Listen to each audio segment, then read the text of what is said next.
Welcome to the Sherdog Radio Network preview for UFC 298, Volkanovski versus Topuria.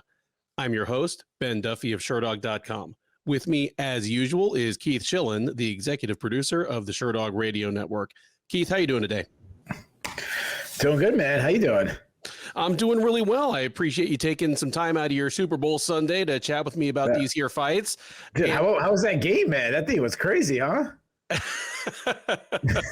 How was that thing? I mean, as you pointed out when we were planning this, if it had been almost any other card than something like this, we probably just would have pushed the whole preview back a day. But I figure we owe it to ourselves, to this card, and to our teeming millions of listeners to get this one out first thing Monday morning as they expect, because I'm going to jump right in and say that for a one title fight UFC pay-per-view, I think this thing is pretty freaking loaded. Yeah. And it's only a one title fight pay-per-view almost because of the UFC's own folly. I mean, let me ask you this. If there is an uncontroversial winner on Saturday, is the winner of the Merab versus Cejudo fight the best 135-pounder on the planet? Okay, so let's answer that into it. So first of all, the reason why we made like a quick joke about the Super Bowl is going on the time we normally tape, like the end of it, and we're both football fans. So what we decided to do is we're taping a few of the prelims to kind of, because I can't be recording this till like 2 a.m. So we recorded like about 4 prelims early before the game, and I'm going to do the rest after the game. So that's why I made the joke. I was like, well, how was that game? Like, it hasn't happened yet. So I'm like, oh, great game. Like, who knows? Maybe it's a blow. Is the winner of Merab Cejudo the best? If Cejudo wins, I don't think there's an argument, because, you know, he lost to Sterling lost to O'Malley. I mean, I know that's not the fairest way to do it, but if Merab wins and how he wins, if he puts on a show like he has, like to Prichyon, like, yeah, like absolutely he might be. Now, again, you know, the champion, the title and all that, you know, he's going to be number one in the rankings. Yeah. But a Merab O'Malley fight, and if he puts on a clinic on Cejudo, I mean, he's going to be a massive favorite. Yeah. And there's a good chance that the second best bantamweight on the planet is Patchy Mix. Like, so could be. Yeah, that's a good point. Yeah. Could be. If could be number one. He could be number one, but yeah. If O'Malley slipped on a banana peel 2 weeks ago and broke his ankle, and this was for a bantamweight interim title, we'd have a 2 title fight pay-per-view, and it'd be probably one of the more loaded cards we'd see this year. I mean, everyone on the main card is ranked. Some of the people on the undercard are ranked. This is the opposite of what we were talking about last week at UFC Vegas 86, where the only rankings discussion we had at all was, should we let Jack Hermanson back in after kind of stopping the Joe Pyfer Express? Here, it's going to be a lengthy rankings discussion after this one, as everything shakes out. Yeah. If O'Malley slips and breaks his ankle, Andre Supertub will still try to wrestle him. Rhode Island's own. Man, isn't Moutinho from Rhode Island too? No, he's from Massachusetts. Oh, okay. So it's not quite like O'Malley has a. I think from Rhode Island, the only guys who ever fought in the UFC, I think, is Sukmantot, Eric Spicely. I'm trying to think if we have anybody else. Those are the 2 off the top of my head. There might be somebody else, but those. I mean, if you want to count Greg Rebello, like Contender Series and stuff like that. No. Didn't he get knocked out by Josh Parisian spinning back fist with like the other hand holding his own pants up? Like, no, that doesn't count. Like King, what was it? King Koopa, whatever. What was his name in Mike Tyson's Punch Out? The guy when you hit King him. Hippo? King Hippo, that's it. King Hippo. Oh, to be a heavyweight on the Contender Series. Poor guys. Almost difficult to ask, but outside of the super obvious ones like Volkanovski, Topuria, Whitaker, Costa, and Merab Cejudo, what are you most excited to see on this one? Yeah, and just I want to address something in case it's your first time ever watching this show. My eyes, I have like an infection, so I'm not wearing makeup or anything. So I'm sorry, what was your question you asked me? Outside of the 3 real obvious ones, the main event, Whitaker, Costa, and Merab Cejudo, what are you most excited to see on this card? Oh, it's got to be Ian Gary and and Jeff Neal.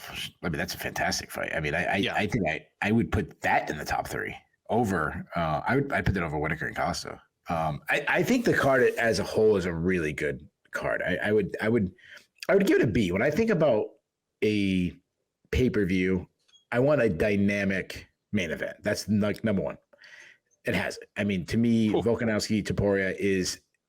I was thinking about this today. Is there any more intriguing matchup in MMA X's and O's wise right now than you're taking not crossing divisions, but you're staying in a division right now between a champion and a top contender? I like how you put that because I was going to come out and say this might be the best title fight you can make in MMA right now that's not a cross divisional or cross promotional super fight. It's unbelievable.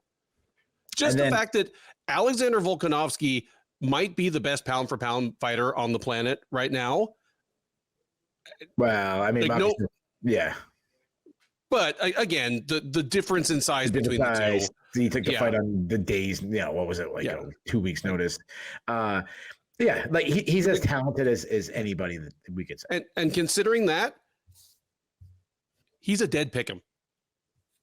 Like, spoiler, I know I normally quiz you about the odds, but this one's a pick'em right now. I mean, and that's surprising because he's the consensus greatest featherweight champion of all time. Only according to people that don't know what the word consensus means. Yeah. When you kind of fill out the rest of what I want in a pay-per-view, this checks a lot of the boxes. Like, I want a matchup where a guy is 1 or 2 wins and they're in the title shot. So that's what they have, specifically with Whitaker, obviously Merab and Cejudo. Kind of check both those. I want personalities. People that interest me during fight week. Topuria had a huge personality. He's trying to be like the Georgian Conor McGregor, the way he's talking. You have, Ian Machado Gary's got personality. Paul Costa has personality. And then, so that's kind of why I really like it. So some of the things that's missing why I don't give it an A, I would have liked a second lesser title fight. The one where you toss in the female fight or you toss in a fly. Like if you put like Albazi challenging for the flyweight title. Sure. Okay. I might be giving this an A. So that's one. And the other thing that it's missing to me and specifically on the prelims, I want that like blue chip prospect that, maybe getting their first test, and we don't have that. So that's kind of like why I keep it from an A, but like, I'm pumped for this card. Yeah. Same here. The main event is crazy good. I'd give it a B, maybe a B plus, because on top of everything else, it's a 12-fight card, so there's not a whole lot of fat to trim off. Like, I'd probably give it a lower grade if they just stuck 3 more random fights on it, which the UFC is never above doing. It should be pretty lean and mean, and even on the prelims, there are some people I'm mildly excited to see. I agree with you that there's no uber prospect there. There's no Bo Nickal. There's no Ian Gary 2 years ago, but for what it is, it's pretty solid. And any other general thoughts on this one before we jump into those prelims? I got a question about the main event. So you just said, and this would probably be more to the bettors, the big gamblers. You just said that this is ultimately a pick-up fight between Volkanovski and Topuria. What do you think the line would have been if Volkanovski didn't take that short notice fight against Makhachev and he was just coming off, a spectacular victory or that really close loss to Makhachev? And then wrecking Yair? Yeah, wrecking Yair, yeah. He'd have to be the favorite. Like, he'd be the favorite. I still think it would be inside of 2-1. Like, we might see Volkanovski minus 170 or something. I think it would have been bigger than that. Maybe. I mean, Topuria looks so good against Josh Emmett. Like, he looked incredibly good. And he's, I'm not gonna say his toughest challenge to Volkanovski because freaking Max Holloway. I know Volkanovski clearly won 2 of them pretty easily, but even the third fight, I wasn't like, oh my God, this is an easy fight for Volkanovski. The Yair entry, because there's a lot of guys in that division that is murderer's row. So I think the buzz that Volkanovski got in a loss to Makhachev and then following it up with incredible showing against Yair, I think it would have been like negative 250. Maybe and you might be right. It's hard for me to think back to how differently we thought about him and Makhachev ahead of the second fight. Now we're having him, it's his age, his he's talking about, mental struggles and one fight has completely changed the narrative on that guy. And it will either prove to be prophetic or way premature, depending on what we see on Saturday. Do you remember years ago when we were the beginning of the end from Max Holloway, when he was like, oh my God, yeah, that terrible weight cut, and he was like fumbling and like, what the hell is he talking about? Like, and it was he got yanked from a card in 2019, and that was after trying to step in at UFC 227, like the dolly throwing one, and being unable to even make 155 on short notice. I assumed we were headed downhill from there, and he was punch drunk, and the weight cut's killing him, and all this, and think about the amount of performances he has put on since. So all right, now I just want to skip. Can we let's do this card and then just skip to the next time Max Holloway fights and preview that one. We'll take a vacation in between. First up at UFC 298 is a women's flyweight matchup between Andrea Lee and Miranda Maverick. Lee, the 35-year-old Texan by way of Louisiana, is 13-8 overall. She's 5-6 in the UFC, and she is mired, I say, in a 3-fight losing streak. She has dropped back-to-back decisions to Viviane Araújo, Macy Barber, and Natalia Silva. In her defense, all three of those women are at least top 15-ish talents, in the case of Araújo and Silva, top 10-ish talents. But there you have it. Nonetheless, she's lost 3 in a row. She's lost 6 of her last 8. Her back is probably up against the wall here against Maverick. Maverick, 26-year-old, I believe, Virginian, fighting out of Missouri, or I might have that backwards. She is 12-5 overall. She's 5-3 in the UFC. She is coming into this one off a win. She fought most recently last July at UFC 291, arm barring Priscilla Cachoeira in the 3rd round. Prior to that, she had dropped a unanimous decision to Jasmine Jasdavicius just like 6 weeks before that at UFC 289. Odds here favor Maverick pretty heavily. She is minus 200, Lee plus 170. Wow. Yeah, I was a little surprised by how wide the line was, but then I kind of looked at what Lee has turned into, and I can see why this fight, why the line is what it is. And while neither you or I are much of a bettor, I'm kind of with it here. Maverick, she's still young. She's just 26 years old. I mean, she's still in that same fleet of 20-something flyweights. It really is, because it seems like she should be like 29 or something. But yeah, sorry. Yeah, it completely does. But having said that, she's clearly taken a step back from to name 2 people that she's actually lost to, the Barbers and Blanchfields of that set, to say nothing of Manon Fior or Natalia Silva. She kind of is what she is. I mean, she calls herself a Muay Thai striker. She presents as a Muay Thai striker. She's short and compact. I mean, she is a ball of muscle. Very, very athletic. But for someone who, again, fancies herself a Muay Thai striker, the fact that she has 1 knockout as a pro and 7 submissions kind of tells the story. She's a good wrestler and grappler.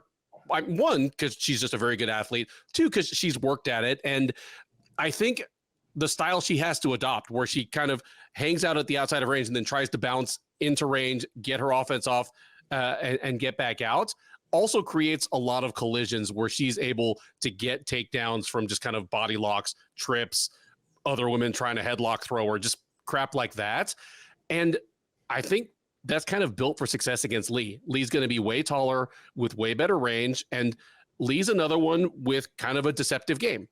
She fancies herself a kickboxer, actually a slightly karate flavored one at that, but she's not super fast. She's not super defensively sound as a striker. She honestly is probably better on the ground as well.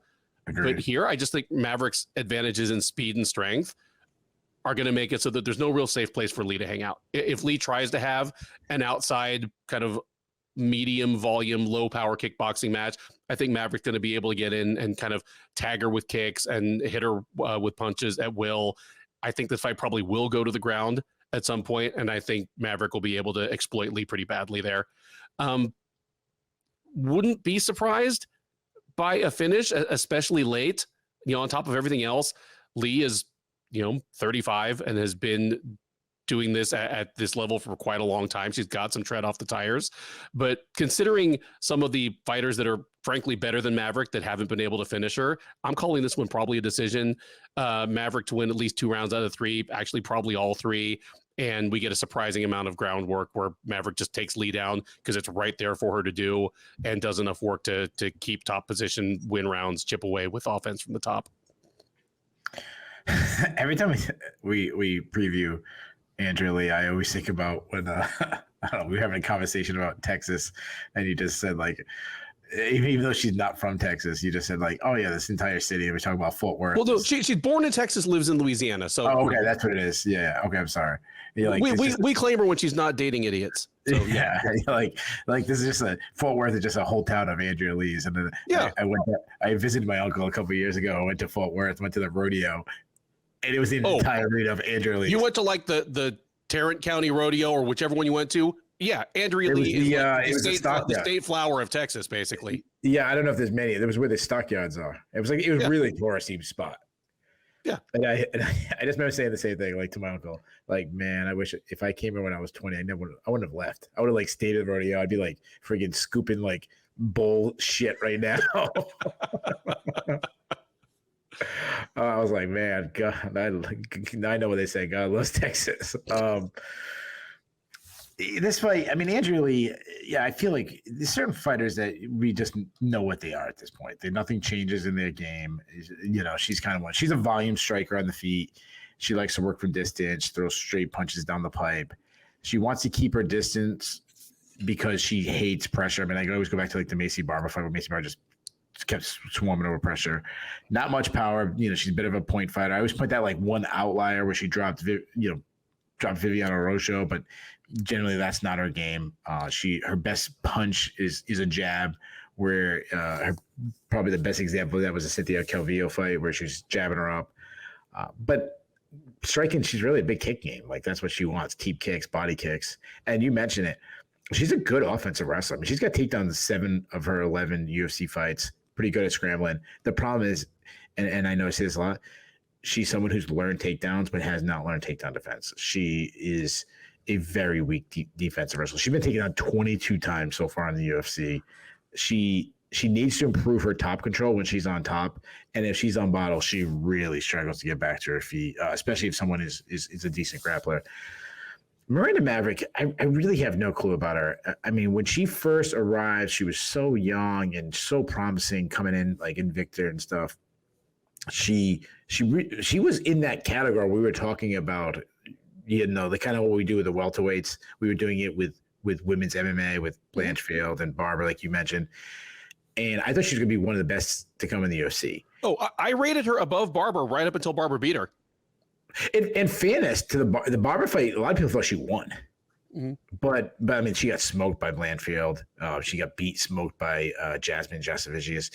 So she looked really bad in a few fights. But then she also had some fights where she looked brilliant. So between the girl we first came in Invicta and then those poor showings, I think she's probably, obviously it's pretty easy to say she's somewhere in between. This is going to be a really telling fight.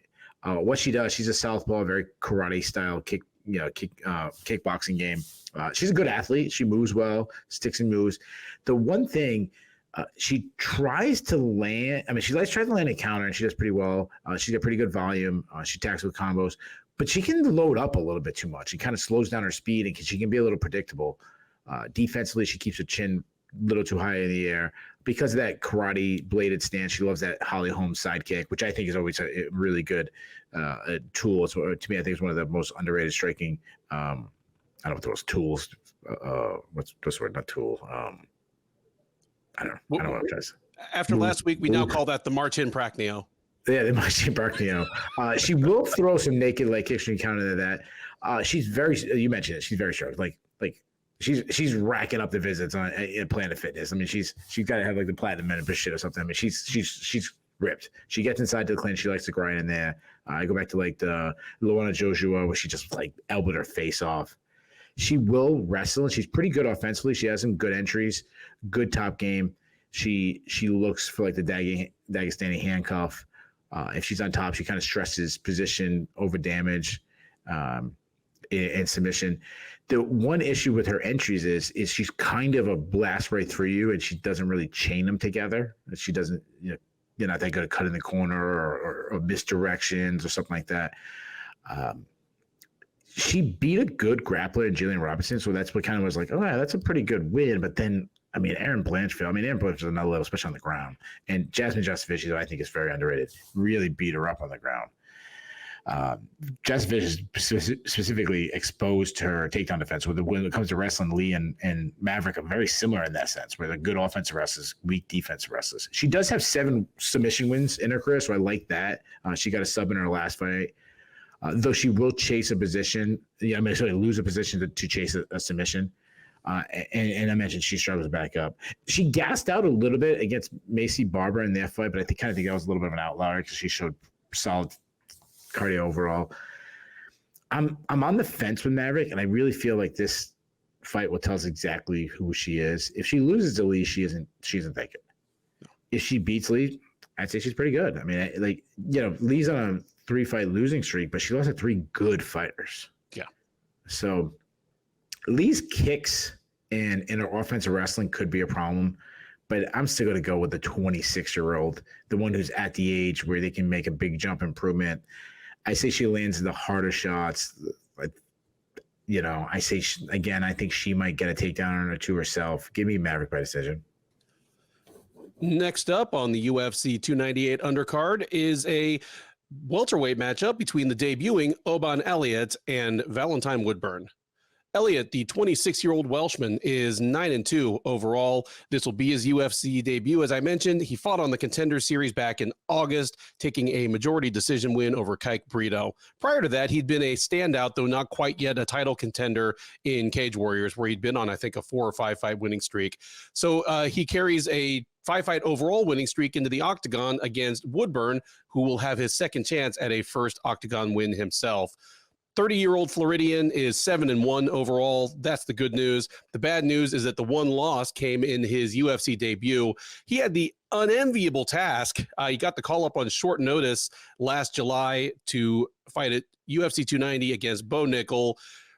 It's always hard to say this definitively because books vary so widely, but you can make a good case that Woodburn was the biggest underdog in UFC history, and he looked like it, as it took Nickal only 38 seconds to get him out of there. Woodburn is now modern UFC history. Modern UFC history, not yes. Not the day when you had NCAA champions taking on taxi drivers, but yeah. But it was close. Nickal's like minus 1,800 on some. No, but I'm pretty sure he might not drive a taxi because they don't really exist anymore. But he might be driving Uber or Lyft or something. Here it is. Woodburn at the very least is going to be back down at his preferred weight class of 170 and against a good prospect that is definitely not Bo Nickal. Nonetheless, he is a sizable underdog again. Elliott comes in minus 280. Val Woodburn plus 225. I spent some quality time watching Oban Elliott fights recently. One, because our own Sean Sheehan, Sean has interviewed him more than once, but has featured him a few times, and so I spent some time watching his fights in Cage Warriors as well as rewatching his fight on the Contender Series. The good thing about Elliott is that he's a big welterweight. He's not Randy Brown, but he's one of those guys that the tail of the tape doesn't exactly say it. 5'11", 170, but it's kind of like that Vicente Luque type build where he's got more of a wingspan than you think, and he's just kind of a big guy, good athlete, fast hands, good kicks. He's a decent offensive wrestler for a Brit. Generally speaking, he's well-rounded, has good offensive tools. I like that about him.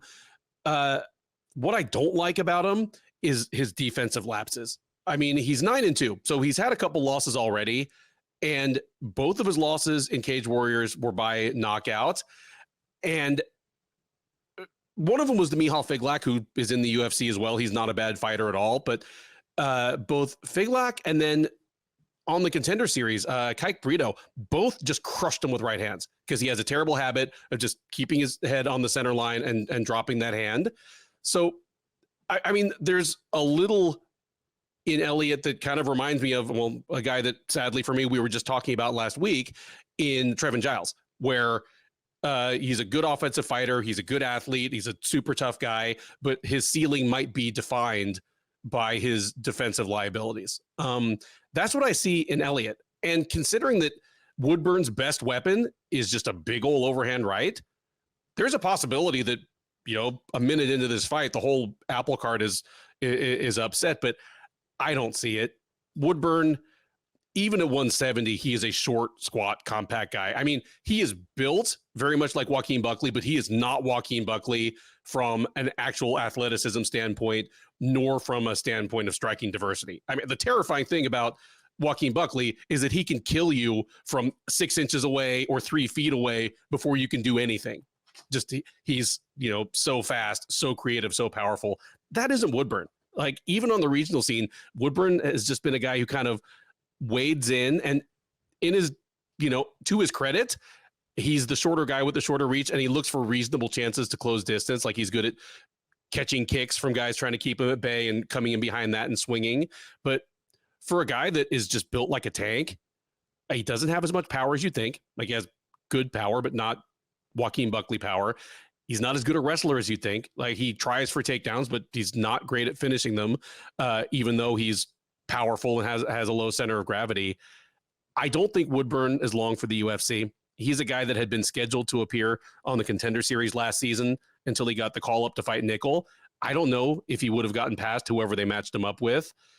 But here, even if I'm not over the moon about Elliott as a prospect, I think at the very least, he's probably going to settle in as a guy who's a whole lot of fun to watch and maybe wins 2, loses 1, wins 1, loses 1, and again, settles into that Nico Price, Alex Morono type category where picks up some bonuses, has a whole lot of fun fights, but loses fights at an inopportune time just too often to climb up the ladder at 170.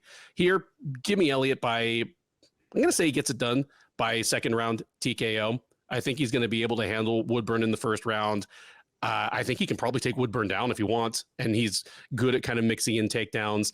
And I think Woodburn's going to get tired faster too.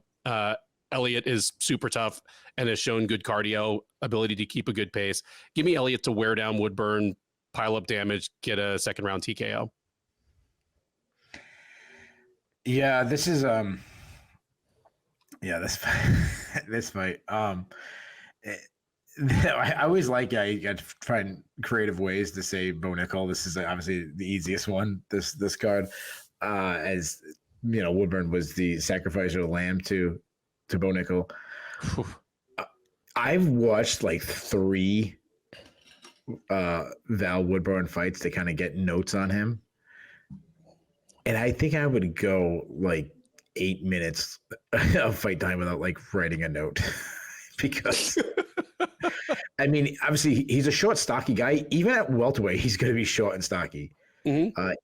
He does change stances, but he's not fluid. He more changed stances. Like he's someone who's like trying to discover which one works for him. Well, it's almost like watching like Frankenstein walk and you're like, hey, he's changing stances, just like, he'll sit back, be very patient, sit back. I mean, he tried doing a Bo Nickal, and he was sit back, and then kind of burst in with shots. That's what I think he was planning on doing.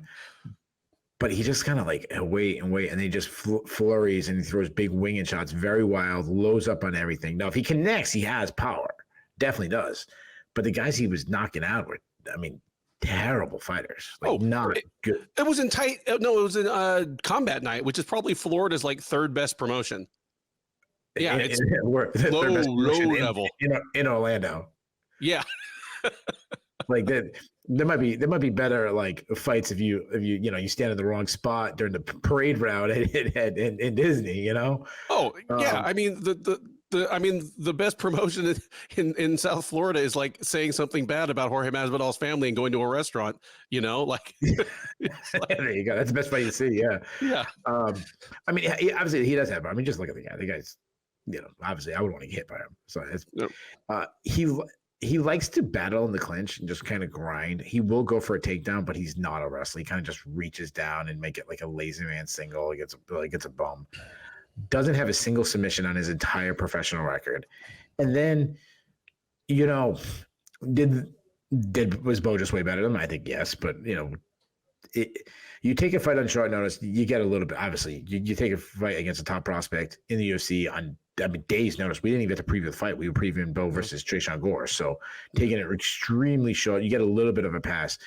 Well, but that's still I did make a prediction, and it turned out to be wrong. I was like, well, they're gonna have to change his name to Valentine Matt Byrne afterwards. But then Bo probably heard me and said, "No, I'm gonna knock this dude out now." So the guy, like makes you wonder, like, okay, I'm undefeated. You have this crazy confidence, and then you go in the UFC and you last 30 seconds, don't land a single punch, and get absolutely murked. You know, you obviously have to worry about his chin, but also worry about the psyche. Is he going, oh no, this was short notice against Bo Nickal, who could be a future champion, or was this him going, oh wow, this is the UFC, and he says, like Don Shane is like audibly saying, dude, I don't belong here. Like after his last loss, after his last loss in the UFC, which broke my heart. But yeah, absolutely. Yeah. Oban Elliott lack of confidence ain't gonna be the problem with him. They would call him like I know he's born in Britain but trains in Wales. Yeah, he calls himself the Welsh gangster, and it's a tribute to Chael Sonnen. That tells you right there that he does not lack for confidence. No. The guy's fun. What I've seen of him, he can fight out of both stances, throws straight shots down the pipe, good combinations, hard body kicks, especially from the southpaw stance. Doesn't really set up kicks, so he's open to counters. Two really big defensive issues. One, he like when he's avoiding shots, he either pulls his head straight back or he just backs up completely himself towards the cage. The other thing, and I don't know if it's major because so many fighters don't do, he doesn't really check leg kicks. That said, he's a solid wrestler. Like, I like his wrestling. I want to give credit to that whole like Shore MMA, the Jack Shore team there. There you go. They're a heavy, for that area of the world. And and I'm not trying to like knock. I mean, this Mark Day Casey's a great, British wrestler. I mean, Leon Edwards. So it has really grown there. But that's a team that really focuses on getting takedowns and winning rounds and winning. So I like his entries. He's quick entries. Though sometimes he'll shoot without a setup, which be an issue. But when he gets to the hips, very good at cutting the corner and getting to behind his opponent. I've seen some body lock takedowns from him when he's on top. Very busy ground pound. He doesn't control a little bit. They could keep this opponent down and then land, but he'll get right to get into ground and pound. He did gas on the Contender Series, really slowed down, but showed incredible heart in a really fun fight in the Contender Series. He was beat up really bad in the second round. To one point, one of the judges gave us 10-8 round to his opponent. He looked finished, like, oh man, this guy's done after having a great first, not that great, but we won the first round. And then this dude dug super deep and won the third round. I love that. So as far as prediction goes, I'm all over Elliott here. I mean, I really just see Woodburn having a puncher's chance, or like maybe he closes distance and grinds like a really boring affair. But I don't even think Woodburn's a good regional scene fighter. I say Elliott closes. Like if he was in a better LFA, something like that.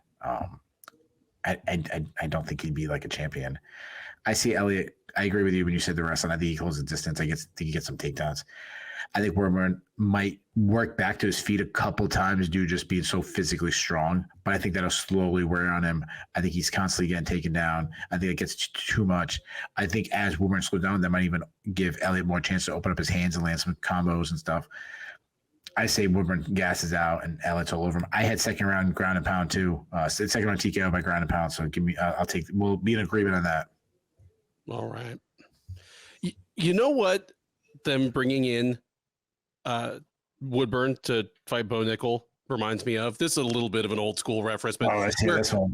But Woodburn was technically undefeated. He had a 0 in the L column, but just nowhere near prepared for the type of person they're going to have him fight. Is when they brought in 9-0 Eddie Sanchez to be Crow Cop's first opponent. Oh yeah. I think we're talking about remember that cop they brought into the UFC, the one who beat Kimbo Slice, Sean Gannon. Sean Gannon, yeah. I've actually been to the place where they fought each other. It's Rhode Island. Like basements. That famous thing happened at Burke's MMA right here in Cranston, Rhode Island. That's pretty cool, man. Yeah. I mean, it's actually, the funny thing is it didn't happen in Burke's, where Burke's gym is. It actually happened. I can't remember if it was a floor above or below. It looked like below from the footage. It looked like maybe a basement below, of something. Maybe below. Yeah. Yeah. No, actually, I want to say the one floor up, but regardless, doesn't matter. There's like a whole kickboxing. It's more of a kickboxing gym than an MMA gym. A whole kickboxing gym. No, not in the ring for kickboxing. No, they go to the warehouse. This is like Jake Shields and his dudes like jumping Mike Jackson 10 feet away from the cage at the UFC PI. In fairness, though, Mike Jackson would get in that cage with Jake Shields. He wasn't getting in that cage, and I mean, his mouth had written some checks. I can say that about my friend. But we stay in the welterweight division as Josh Quinlan takes on Danny Barlow. Quinlan, the 31-year-old Las Vegas native, is 6-1 with 1 no contest overall. He's 1-1 since joining the UFC out of season 5 of Dana White's Contender Series. That actually is his no contest. He lamped Logan Urban in like 40 seconds on the Contender Series. That was later overturned for PEDs. He was allowed to keep his invite to the UFC anyway. And since then, he has a first-round knockout of Jason Witt. And then most recently, a decision loss to Trey Waters last April at UFC on ESPN's Song versus Simone. He will look to get back in the win column against Barlow. Barlow, 28-year-old Tennessee native, is 7-0. Overall, this will be his debut. He fought on the Contender Series last September, knocking out Raheem Forrest in the first round. He had been scheduled to take on Yusako Kinoshita. Kinoshita withdrew with an injury. In steps Quinlan. And Barlow is a moderate favorite. He's minus 190, Quinlan plus 160. Keith, these are 2 welterweights. Obviously, the default answer is no if I ask you if either of these guys is a future top 10 guy. But what kind of upside do you see in either of them, really? I mean, Quinlan's over 30, but he feels younger just because he's had like 10 fights. And how do you see this fight going? Yeah, I could see them being like, everything going right and being like lower end top 15 guys. Like I could see them being as good as Neil Magny or something like that. Mm-hmm. Especially Barlow. Like Barlow definitely has more raw talent than Quinlan, but Quinlan's a guy that, his last loss had, not the best loss, but overall pretty. I think he was a good addition to the UFC. Like I think he deserved it. Quinlan, the guy switches stances a lot. He's constantly switching stances. It's all about footwork, a lot of L step in. I say he's got pretty fast hands. Likes to get on the outside and then kind of burst in the pocket, unload with big shots. Sometimes they're a little looping, though. He has good power. He wants to move forward because he hates being forced on his back foot. He wants to be, pressing the action, hard calf kicks. He wants to be one, not a much offense wrestler, but he will sneak a takedown. He's hard to take down himself. Like, because he's a big guy for the division. So if you take him down, it's going to be hard to really hold him down. And he's got some submission skills. He's got 2 subs on his record. Barlow, very, very good athlete. I mean, very fast, southpaw. He will switch stance. Even though southpaw, he will switch to orthodox. I do like him better at southpaw. Very fluid in his movement. He's got a very long reach for the division, 79 inches. Fast hands. I love his nickname is Left Hand to God, and I think that just describes his reach. Like he can just kind of reach up and like high five God. It's like this thing. What's that one where God's like reaching down to Adam and they're like touching each other? Yeah, the ceiling of the Sistine Chapel. Yeah. Just change that to like Danny Barlow's face. Or like Danny Barlow's like sneaking, like puts his hand over Adam's, like sneaks that handshake in instead. Shillan and Duffy show about to get interrupted by lightning. All right. I'm sitting here, my eyes falling off right now. I had shingles on this show before, and now I got like an eye infection. Like maybe I'm bringing the plagues on myself. He's Job. If like gnats start coming in the room, like that's it. No more making fun of the Lord. Keith's can of Sam's Cola is going to turn to blood. Like, oh man. So like I said, he's got fast hands. I mean, I love his left hand. Like he says left hand to God. I mean, his straight left is, I mean, it's really is a thing of beauty. He does hang his hands low, so they come from weird angles. Obviously, that always is issue defensively. Really good power. I love that he does like a flying knee to the solar plexus. He does it a lot. Like he does a flying knee, but not, it's like a stepping knee, but he goes airborne on it. He will mix in some takedowns. I haven't seen too much of like his overall grappling. He's more just kind of get some takedowns, control, hold. I like Barlow here. I mean, he's the better athlete. He has a 7-inch reach advantage. He's faster. He's more powerful. Quinlan has never been knocked out, so I'm not going to pick that. But I say Barlow hurts him on the feet several times, and I say he runs away with this. Give me Barlow by decision. Yeah, not much I can add to that. Both these guys, I feel like are modest to, slight upside prospects. I agree with you that of the two, Barlow has the greater upside, just being younger, better physical tools. He's just done some eye-popping things. And while Quinlan's fight with Trey Waters was weird, it did give us a chance to spend 15 minutes watching Quinlan deal with someone who was obviously taller than him and had a big reach advantage. And that was Waters, who just isn't nearly the fighter Danny Barlow appears to be.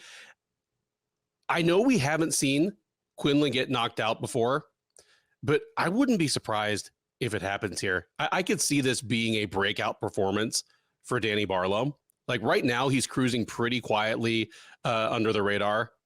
It helps that he's 7-0. He's not 17-0 like some dude that just, came over from Tajikistan or something.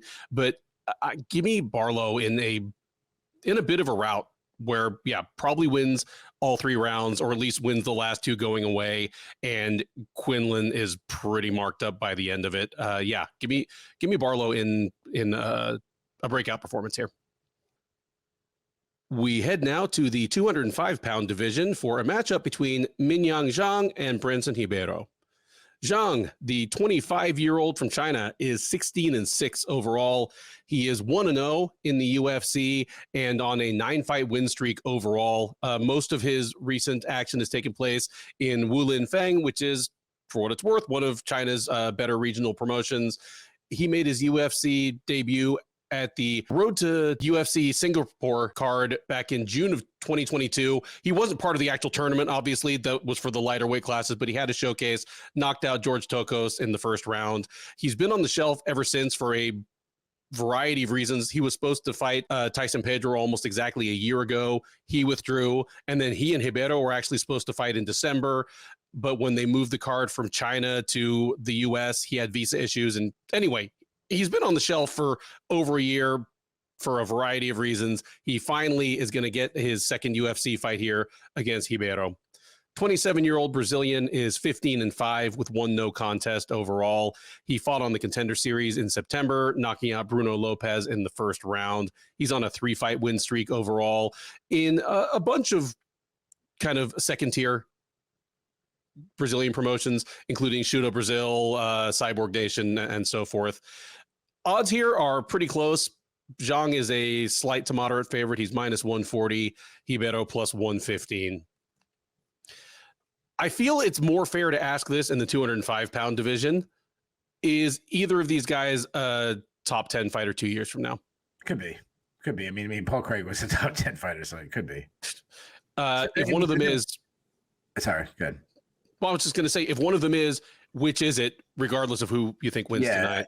Well, I mean, I think that's tough because, the reach of Ribeiro is something that, like those raw, I always like to call it the raw God-given talent that, few people, no matter, you could try all the technique in the world, your arms aren't going to grow. Yeah. But you can do every technique in the world, you're not going to get younger, which Zhang has on his side. If always kind of take the Asian fighters' age for what it's worth, but, taking, 25 years old. Yeah. So if I had to pick, I'd probably say Zhang because of that, because of the age. Yeah, that makes sense. Who wins this one? Zhang, like I just said, he's 25 years old. But that said, you got tons of experience. I mean, I think he's got like, what was it, 24 fights or something like that? 22 fights maybe? Yeah, 22. 22 fights? Yeah. Yeah, 22 fights at only 25 years old. So definitely like that coming into UFC. I'd say he's well-rounded. His striking style, he stands directly in front of his opponent's very Muay Thai style, but he's got some good boxing. He attacks with combinations, got a good straight right, works the body well, good power. I mean, he's got 10 knockouts already. Again, take those for what it's worth. Yeah. But, he's still putting flat in the lining guys. He'll throw naked leg kicks, which I don't like. Defensively, the biggest issue is just his lack of head movement. Like I said, he's doing Muay Thai. I bet he does a lot of Muay Thai rounds where he's like hiding behind arms because he doesn't move nearly as much side to side. He will look for takedowns, but again, he's not a wrestler. But he's got a good submission game. He's got 6 subs on his record. Hard to take down for his pretty big, strong guy. So solid takedown defense. And when I've seen him taken down, he pops right back up, which I like. He's got that. Sometimes it's not even, sometimes it's just pure strength, but also sometimes it's just a mindset of, if I get taken down, like the floor is lava, let me pop right back up. Ribeiro's only 27 too, so like you got to like that. So he's not like he's old. So he's at that, he's starting to enter his prime. Well-rounded. I mean, he's got incredible 81-inch reach, which you got to like. He is obviously a distance striker. He'd be kind of stupid if he wasn't. Very unorthodox the way he throws, a little wild. When he throws, strikes down the pipe, they're pretty good. But he'll throw a lot of single strikes. Not the best hand speed either. Like he's a little slow, but he can hit from like miles away. So I like that. Mixes punches and kicks together well. Got good power. He's got 9 TKOs, including on the Dana White Contender Series. He'll toss up the occasional high kick, but because he's a distance striker, so his best weapon is probably the teep kicks. He is heavy on his front foot, so he's open to leg kicks. He keeps his chin high in the air. He will get the fight to the ground, but again, like reaching, not a great wrestler, but he's got mean ground and pound. He's got 6 subs. So you said Zhang is a, you said slight to moderate favorite. I think it should be even closer. I think this should be a pick 'em. I'm really on the fence on this one. I think they're both good additions overall to the UFC. I think they look like UFC caliber fighters to me. I know, will they go far? I don't know, but I think they're good additions. Ribeiro has that size and speed. He has the power that he can knock out anybody. But I'm gonna go with Vegas this one. I'm gonna go with Zhang. His age is where he can really improve in leaps and bounds. I think he's faster. I think he's more technical. I think he's more powerful. Yeah, he's probably going to have to get inside. He's going to need it into that boxing range. He can't be in the kicking range. I think we have a little bit of a war. It might be a battle of durability in this one. I'm going to go with the younger guy. I'm going to say Zhang gets the better of the exchanges. Give me Zhang by decision. Yeah, this is a tough one to call, obviously. One, because they have a grand total of 1 fight worth of octagon experience, or 2 fights worth of octagon experience between them. And one of them was on the Contender Series against a mediocre foe, and one was on road to UFC a year and a half ago against a mediocre foe. And below that, they have a ton of not super high level regional experience. One thing I'll say about Zhang is, and here, for those who may not be familiar, here's a little something about what China's regional scene is like. Regional MMA in the US, in Europe, in Russia, and like the CIS, they tend to take promising prospects and give them a little bit of a track. It's why, it's not that uncommon to see someone coming out of Kazakhstan or Russia or Ukraine that's like 16-0 and is 23, 24 years old. In China, they really don't do that. They just throw them all into a pit together and they wait to see who floats to the top. And because of that, you look at Zhang, he's 16-6. The real story is, and Keith already pointed out that he's got a ton of fights for his age. He is 7-5 before his 21st birthday. And he's like 7-1 since, or 9-1 since. Yeah. Like on his 21st birthday, he was 7-5, and he had some bad losses. You look at any of those early fights, and you can find them, like Quinlan fight, and a couple of the others. They're available, on YouTube. He has a loss to Askar Mozharov, one of the most like shameful, stories in modern UFC history. The guy with the fake record. Yeah, one of his real wins was over like 19-year-old Minyang Zhang. But you look at him in like the first couple of years of his career, he was a big guy that didn't even seem that athletic, just kind of big, soft kid who was super wild, and fell into some early knockouts and submissions against really overmatched fighters, and then fighters who were just older and more experienced with him plunked him. Since then, since he started to show more promise, it looks like he got more training, more physical training, got matched a little more carefully. And like I said, since his 21st birthday, he's 9-1, and he seems to be turning the corner into a good fighter. But still, I mean, he's been on the shelf for a while. Sometimes that means you can make huge strides forward. Sometimes it just means you stagnate. I feel like I know more about Brendson Ribeiro right now than I do about Minyang Zhang. Keith pointed out that Ribeiro has this ridiculous reach. I tread lightly here, but Brazil, in Brazil, they're really quick to give you nicknames based on your physical like traits or defects. The fact that his nickname is the gorilla and he practically looks like his knuckles probably drag on the ground. His arms are so long. I mean, there you have it. It should be more like what's it, a orangutan? What's the ones with the long arm? Most of the great apes have long arms, Yeah, like okay. orangutans, chimpanzees. Yeah, like. Well, you do like to go to the zoo more than I do. That's a big thing. Like, yeah, I go take it to the zoo. But that's a reference. Let's see who gets that reference. I don't get that reference. You don't get it? I don't know if I'm allowed to say this because it's so PC, but hell, I'm gonna take the chance, and you might have to bleep this out. But retards love the zoo. You don't know that one? Oh yeah. Okay, I do remember that one. Okay. Yes. Put in the chat if you get that reference. Okay. Ribeiro, I think I agree with you that if one of these guys is a top 10 fighter 2-3 years from now, it's probably Zhang. He has more upside. He has more time to work with. But here, I see Zhang's recent run of just first round starchings of really overmatched guys, and I don't think he's going to be able to do that to Ribeiro. I like Ribeiro's power better, even if I don't think he's probably as fast or as nifty. If this thing goes past about the 7-minute mark, I'm not super high on either of their cardio, but I think I probably like Ribeiro's a little better. Give me Ribeiro in what I guess is a mild upset. And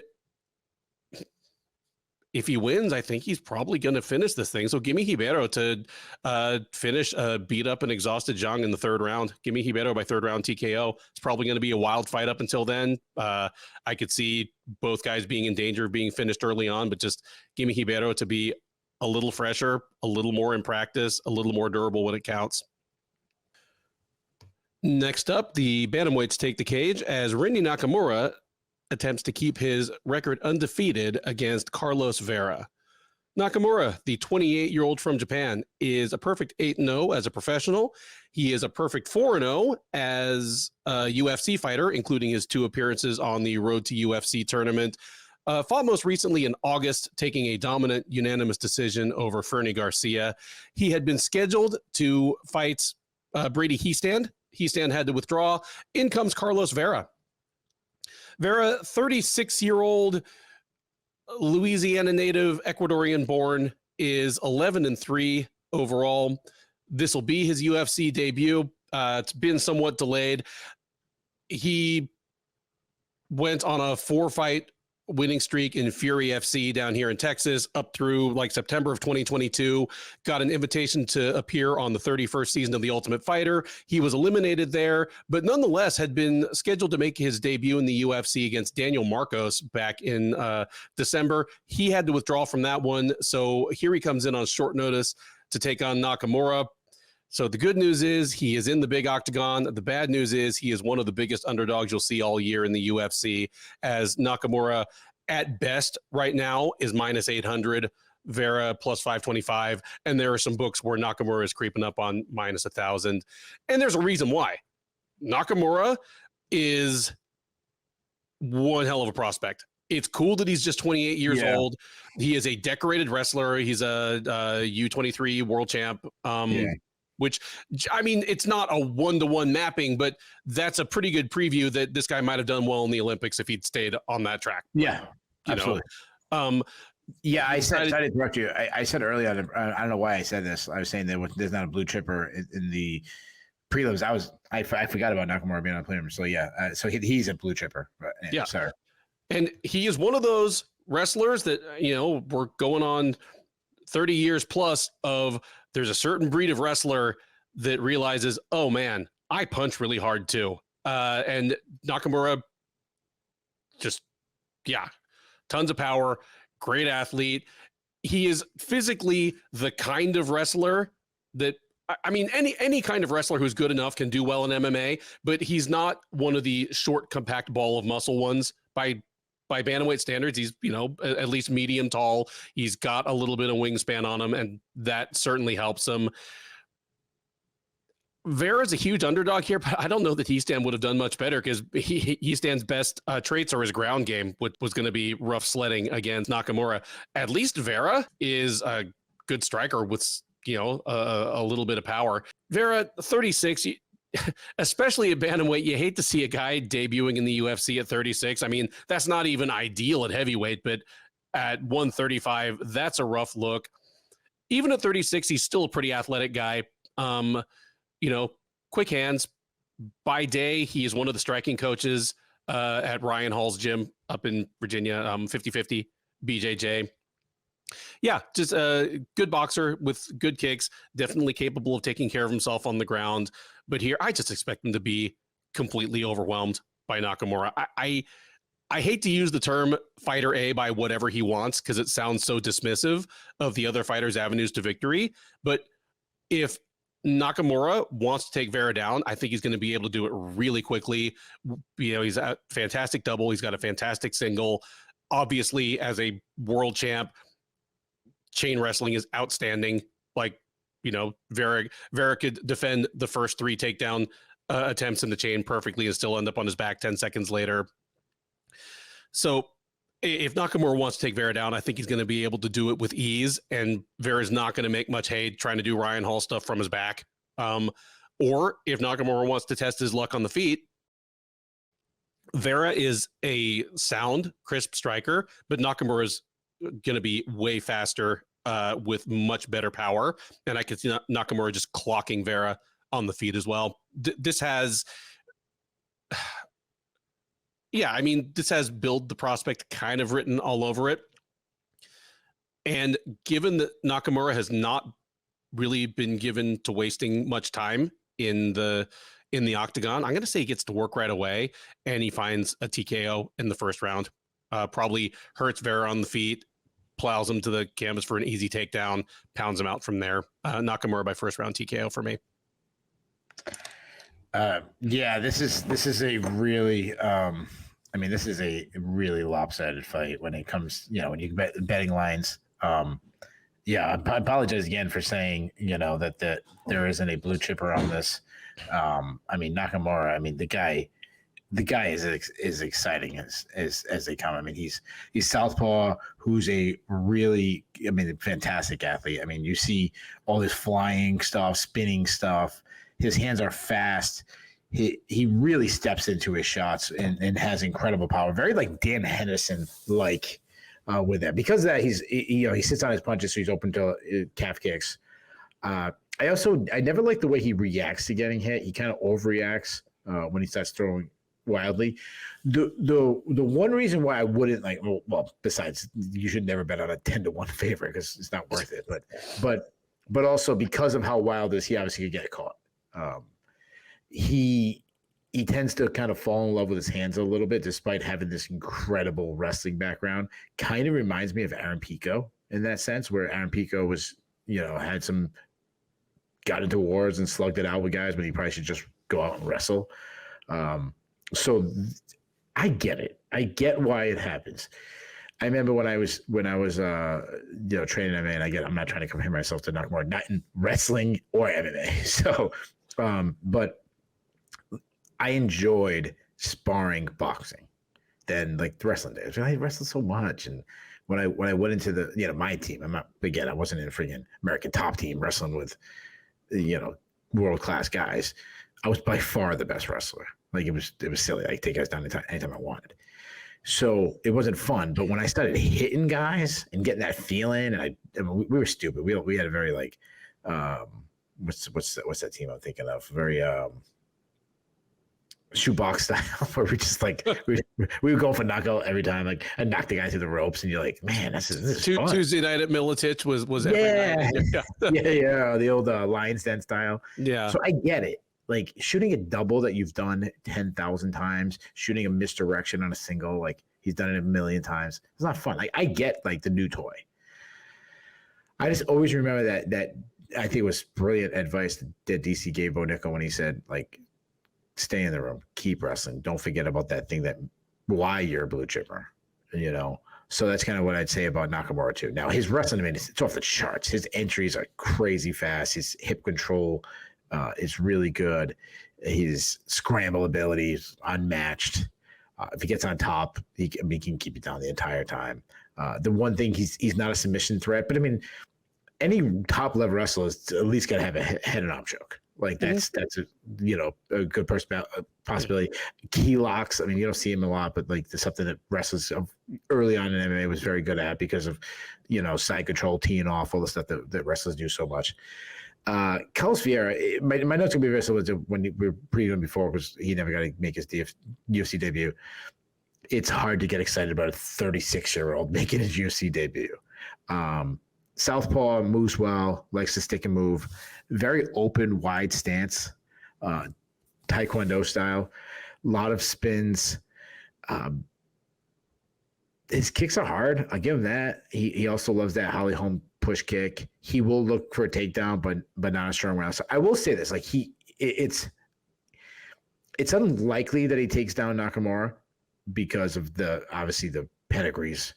But one thing I will say about MMA versus straight wrestling, like people say, oh, like Aljamain Sterling took down Henry Cejudo, like, oh, how good could be wrestling? It's different. MMA wrestling is different.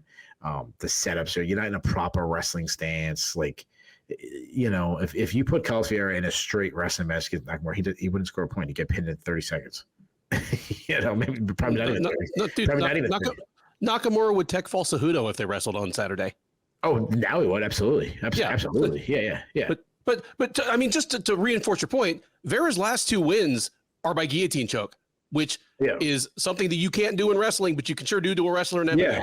Yeah, and just also like your opportunity to get on the hips on a guy is much better in MMA because the guy's throwing, like especially Nakamura, he's throwing haymakers. He's never gonna do that in a wrestling match that you can kind of duck under and get on the hips. So, guys, you kind of made my point with Vera. He's more of a grappler than a wrestler. Like his best opportunity is if Nakamura makes an entry and he jumps on something. His overall takedown defense is weak. Not that it matters if Nakamura wants to wrestle. He struggles to get off the bottom. Again, not going to matter if Nakamura wants to wrestle. When I've seen him when he's been on bottom, no urgency to get off the bottom. Again, not going to matter if Nakamura wants to wrestle him. But he has 5 submissions. So could Vieira catch something, land a shot? Sure. Could he catch a guillotine? Sure. I'm going to go with, I mean, I want to be bold, but I'm not going to get some 10-1 favorite.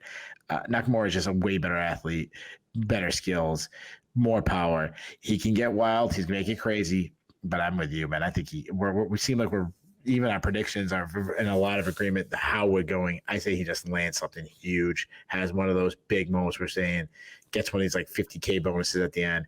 Give me Nakamura to start you in the first round.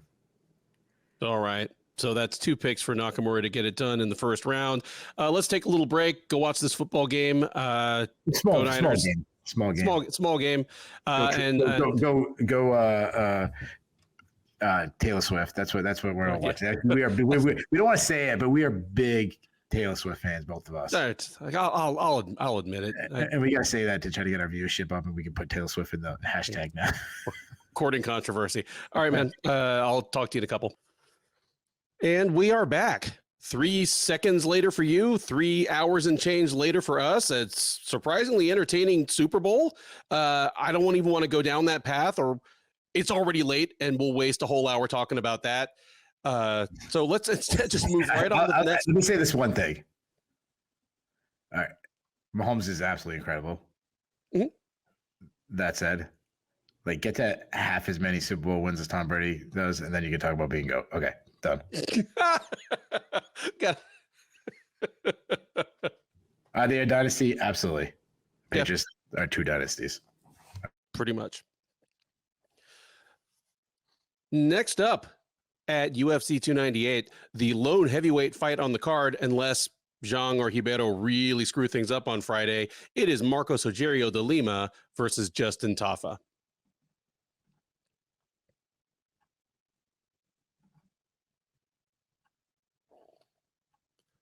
De Lima, the 38-year-old Brazilian, is 21-9-1 overall. He's 10-7 in the UFC. He's 6-4 since moving up to heavyweight. And if you're watching this on YouTube right now and you're looking at his picture beneath Keith and me, and you're saying that dude didn't always fight at heavyweight, I know exactly how you feel.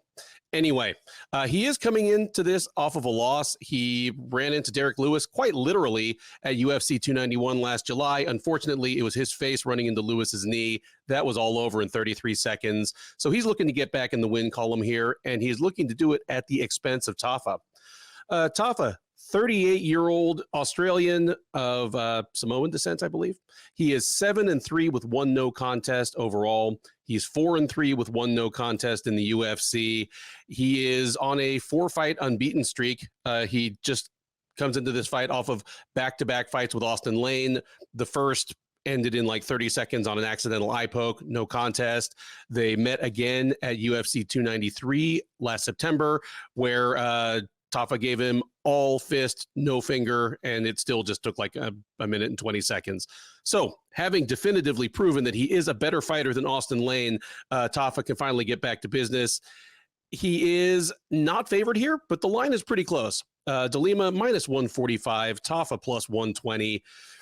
Keith, I'm going to flick this to you first, but I will say at least that both these guys are better than I thought they were. I mean, I still don't think either of them is great shakes, but, you know, De Lima's better than I thought he was, and Tafa, especially considering that I always think he's like 5 years older than he is, actually has a little bit of upside. Tell me if I'm wrong, and tell me who you think wins this.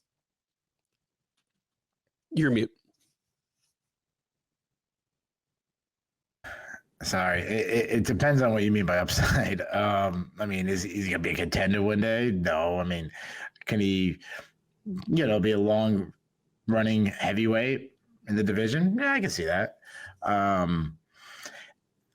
We always get these heavyweights. Like when I look at the card, this is probably the fight that I'm least interested in. No, there's a really good chance it ends in knockout. So say it's worth. I got to get really excited about heavyweights, like the high level heavyweights. I mean, Tafa's a really big, massive dude. I mean, he's southpaw, a boxer, pretty quick hands. He loves throwing uppercuts. He has huge power. Obviously, his step back counter left is a really good shot. He lit it beautifully a couple times against Harry Hunsucker. He threw a high kick against Harry Hunsucker. He has a lot of defensive flaws. The one, he lacks head movement. He can just duck his head behind his forearms and kind of pillar. He can be too aggressive too. I mean, I'm going back a while, but like when he got caught by, left him open against Jorge De Castro, which that's really bad. He hasn't shown much of a ground game. I mean, he did sprawl and spin behind Harry Hunsucker in their match. I'll give him that. De Lima, he's also a big guy. Like these are two massive, like gigantic heavyweights. He likes to, he wants to brawl. He'll throw down. He'll gladly slug it out with Tafa. He's got huge power. I mean, like go back to like the Ben Rothwell fight. He crushed him. He's more of a kickboxer too. Like he'll throw a lot more kicks. He got some mean kicks. His ground game before a long time we kind of bashed it, but it's looked okay at times, and then it's also looked terrible at times. So if he's on top, he could use his size to get a submission like he did against Andrea Arlovski. If he's on his back, he's really bad. I mean, Alexander Romanov made him look like he never grappled a day in his life. But he also got takedowns against like Waldo Cortez Acosta. He showed decent cardio and matchups against like Blagoy Ivanov and Acosta. I'm not really high on either. I mean, either guy can land a big haymaker and put it out. De Lima has a chance to get a takedown and wrestle a little bit. So I'm gonna go with the guy that has more avenues for victory. So I'll say Lima closes the distance. He gets some takedowns. I think he eventually lands some big shots on the ground, which opens up a chance for him to maybe Tafa gives up his back to try to get up, and De Lima locks something in. I see De Lima wins by second round submission. Yeah, I agree with a lot of what you threw out there. Lima's offensive ground game is better than we gave him credit for. Obviously, he knew what he was doing when he tapped out Arlovsky. I think we just consigned him to that bin of worst ground fighters in the sport, just based on his early losses. Anyone who was still getting Von Preux choked in 2017 goes in a particular bin. You said Alexander Romanov made him look like he'd never grappled a day in his life. And still, off his back, now that Greg Hardy is gone, he might still be the worst grappler in the UFC off his back. Like, he's a turtle. You flip him on his back and he's toast. I don't think this fight goes to the ground unless he wants it there. I agree with you there. Tafa, to describe him as massive, you can count on one hand the number of people who have missed weight at heavyweight in UFC history, and he's one of them. So there's a special Hall of Fame for that dude. He's a Mark Hunt disciple. He's got a Mark Hunt build, but he ain't Mark Hunt. And you mentioned one of the problems. He has poor head movement. And once you get past Mark Hunt just having kind of that hilarious personality and being built, and well, I was going to say built like a bouncer from Melbourne, but he literally was a bouncer. He had, incredibly good, subtle head movement. It's why he clowned on good but not great MMA strikers like Czech Congo when he fought him. Tafa doesn't have that. He's a big old slugger. I'm leaning him here as the slight underdog because he is younger. He does seem to be improving and getting into better shape. Like, he just literally just seems to be getting into better shape. And De Lima, 38 isn't always old at heavyweight, but he's been in the UFC for a long time. Even in some of his victories, he's taken some punishment. Lewis cleaned his clock last year. I think this should be close to a pick'em fight. I'm not surprised that De Lima is the slight favorite, but I'm just leaning Tafa as the guy who's more likely to be as good or better than he was last time I saw him, where there's every chance that De Lima might be starting to slip. Give me Tafa by... I mean, if he gets it done, he's going to get it done. Give me Tafa by second round knockout here. Next up at UFC 298, and at least as the card is constituted as of the beginning of fight week, the top prelim is a strawweight matchup between Amanda Lemos and Mackenzie Dern.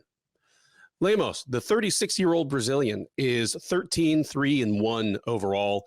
She's 7-3 in the UFC. She's 7-2 at strawweight. She debuted up 2 weight classes against Leslie Smith at 135 pounds, lost, dropped immediately all the way to 115, and she's looked pretty good since, making her way all the way into the title picture. She is coming into this fight off a loss. She challenged Weili Zhang at UFC 292 last August, came out very much on the worst side of a 5-round decision. Prior to that, she had won back-to-back fights over Michelle Waterson-Gomez and Marina Rodriguez. So she's looking to get back on the winning track here. She had been scheduled to fight Tatiana Suarez, which would have been one hell of a treat for our prelim headliner. Our consolation prize, not too bad, as Mackenzie Dern steps in to pick up the slack. 30-year-old Arizonan by way of Brazil is 13-4 overall. She's 8-4 in the UFC. She's been alternating wins and losses for the last couple of years at this point. She's coming in off a loss. She got knocked out in the second round by Jessica Andrade in November at UFC 295.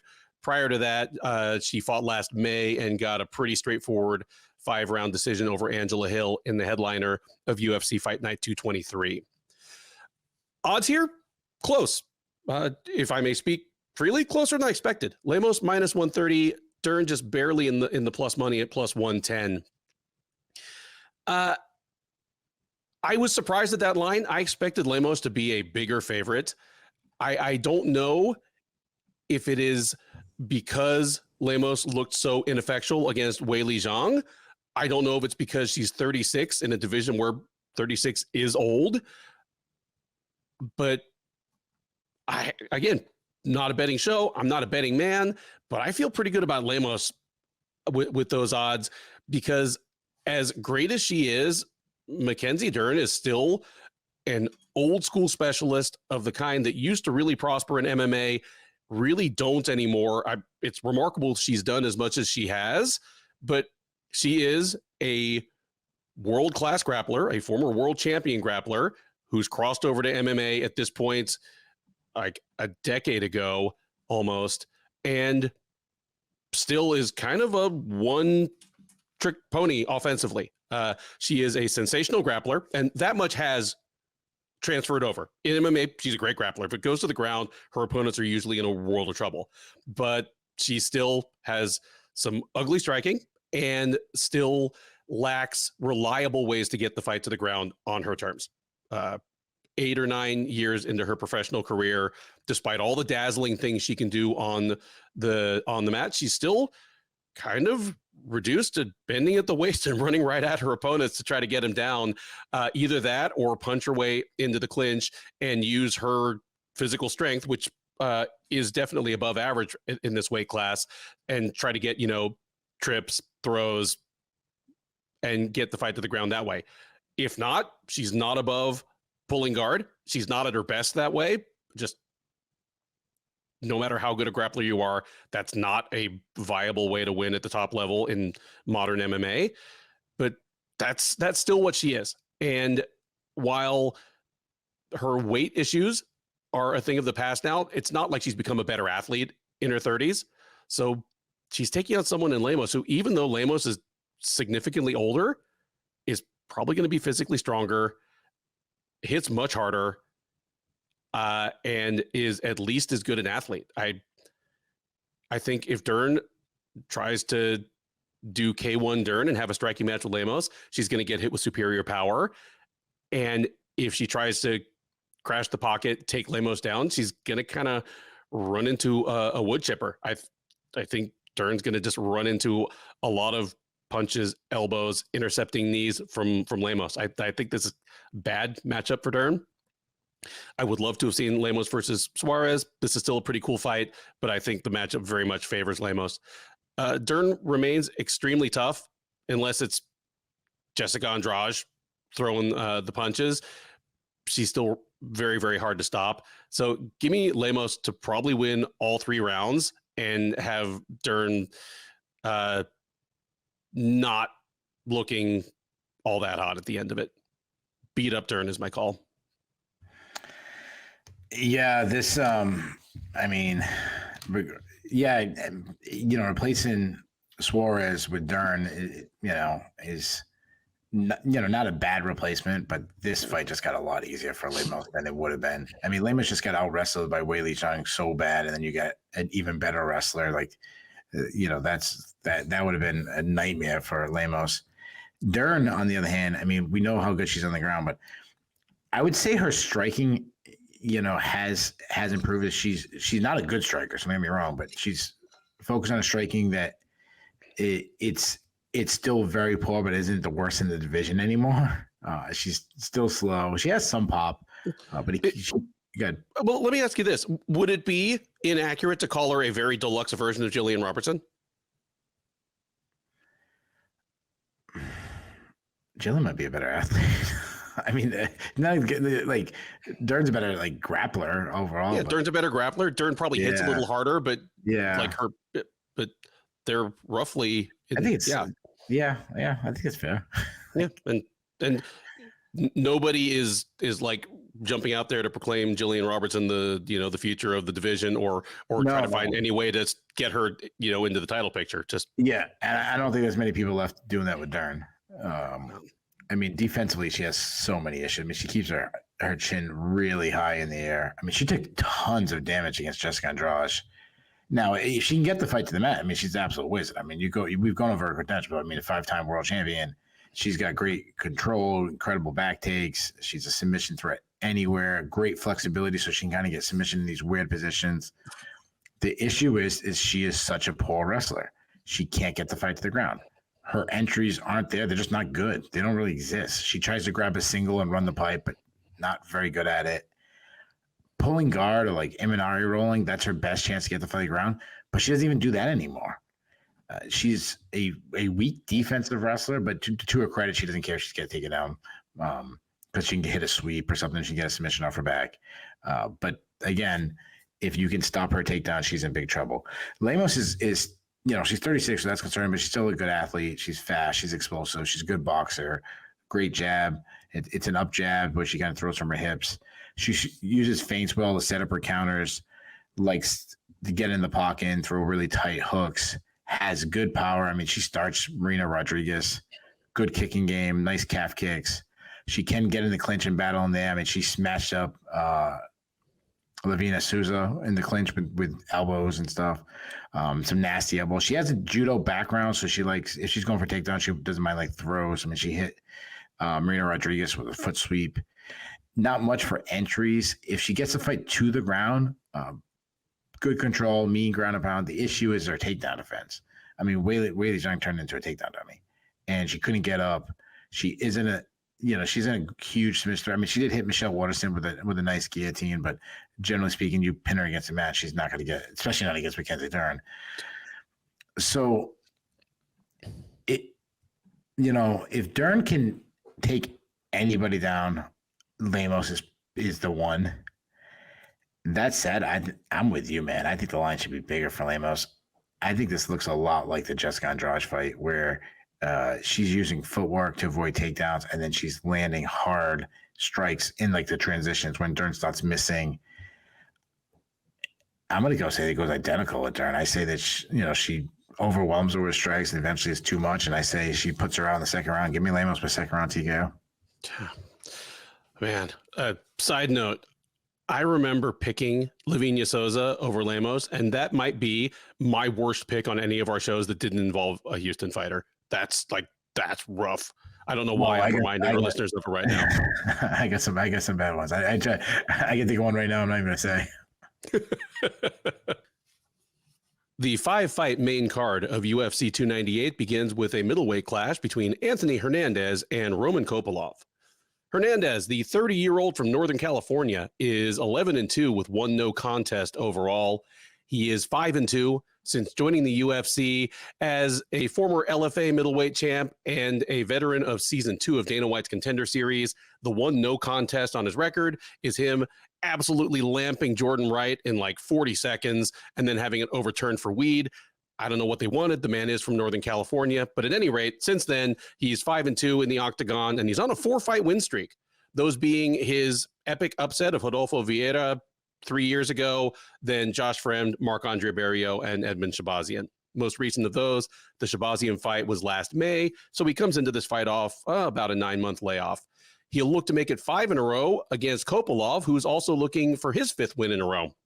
Kopylov, 32-year-old Russian, is 12-2 overall. He's 4-2 in the UFC. Basically joined the UFC right out of Fight Nights Global.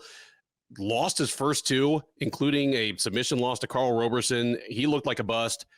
Turned things around, and since then, he has 4 straight knockout wins over Alessio Di Chirico, Puna Soriano, Claudio Ribeiro, and Fremd, whom he fought at the Grasso versus Shevchenko 2 fight night back in September.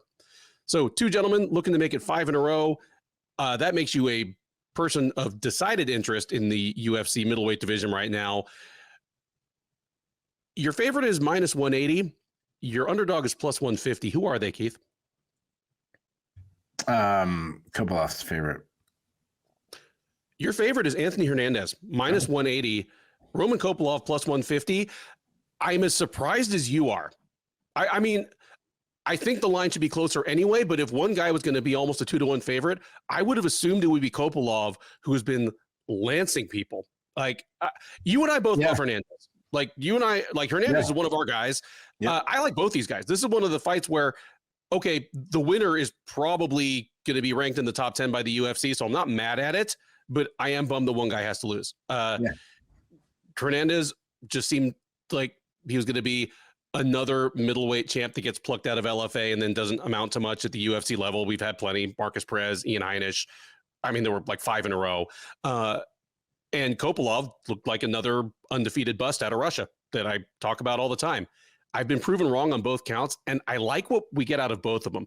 Neither of them is a huge middleweight, but they're both pretty athletic.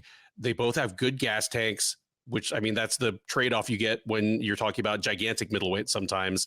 Kopylov has become a sniper who, I mean, he has a couple of body blow knockouts in his in his 4-fight win streak. But even so, even in the other fights, his commitment to body work is opened other things up for him. Like he iced Claudio Ribeiro with a head kick after murdering his body for most of the first round. Like all stuff that on the Shillan and Duffy show, we like people that hit the body. We like scrappy, undersized fighters who overachieve and give us exciting fights. Hernandez, obviously, he's a very good grappler. We're tired or not, when you tap out Rodolfo Vieira, that's a notch that you get to keep forever.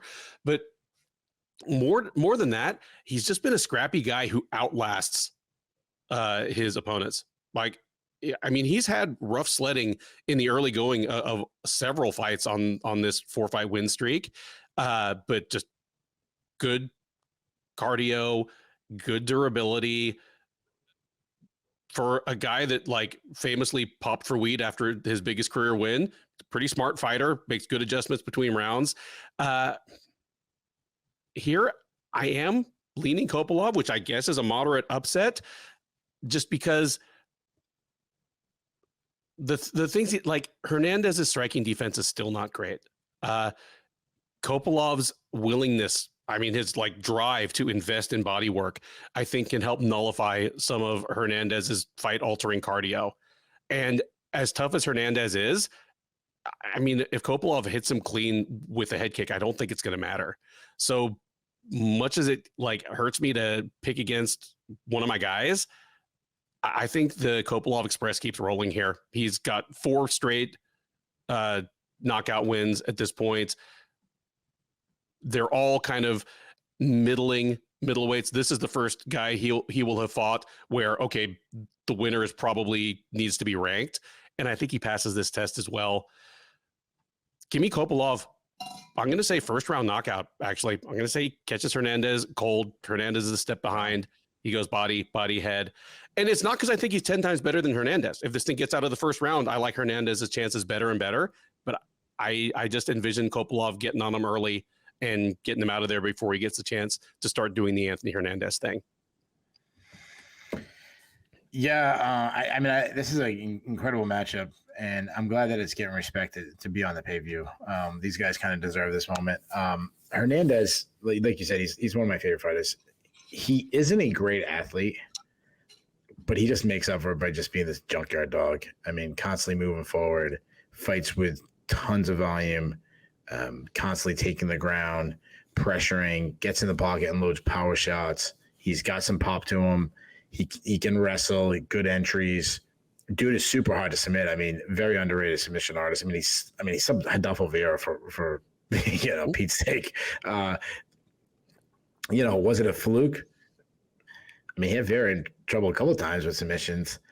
He loves front headlock series, guillotines, anacondas. That now he isn't a very strong defensive wrestler, but he is hard to hold down as well to work back to his feet, and he's hard to submit. It's Rodolfo Vieira found out, and then ultimately it's just his cardio. He's going to fade you. He's going to break you with his cardio. They just continues to get stronger and stronger as the fight moves on. Kopylov, good athlete, huge for the weight class, southpaw that really loves to work from range, very good striker, very sharp, also a builder that gets stronger as the fight goes on, not to the pace that Hernandez does, but just still his output increases when he starts finding the signs of his opponent. Quick hands, a crisp jab, follows that with nice straight hard shots down the pipe. A lot of variety in his attacks. Very good kicking game. Crushing kicks to the body. He stopped Puna Soriano with a body kick. He stopped Josh Friend with a body kick. Beautiful high kick of Claudio Ribeiro. Carl Robinson had some success kicking his legs, and that's something that Hernandez might want to do. He's a solid wrestler. He got some good entries. Doesn't look for it to wrestle as much, but he isn't a submission threat. But he's really hard to take down if someone wants to take him down. This is a really amazing matchup. to me, it comes down to Hernandez's volume versus the toughness of. Hernandez's volume and toughness versus Kopilov's technique and power. I like both fighters. Two of my favorite fighters. I think both are extremely underrated. I say Hernandez is absolutely fearless and marches down Kopylov, but he eats tons of shots for his effort coming in. And I'm with you, man. We're gonna have a consensus upset pick because I think he hits too many shots. And I think Kopylov finishes him with something. Could be a body kick. I think it might be a high kick.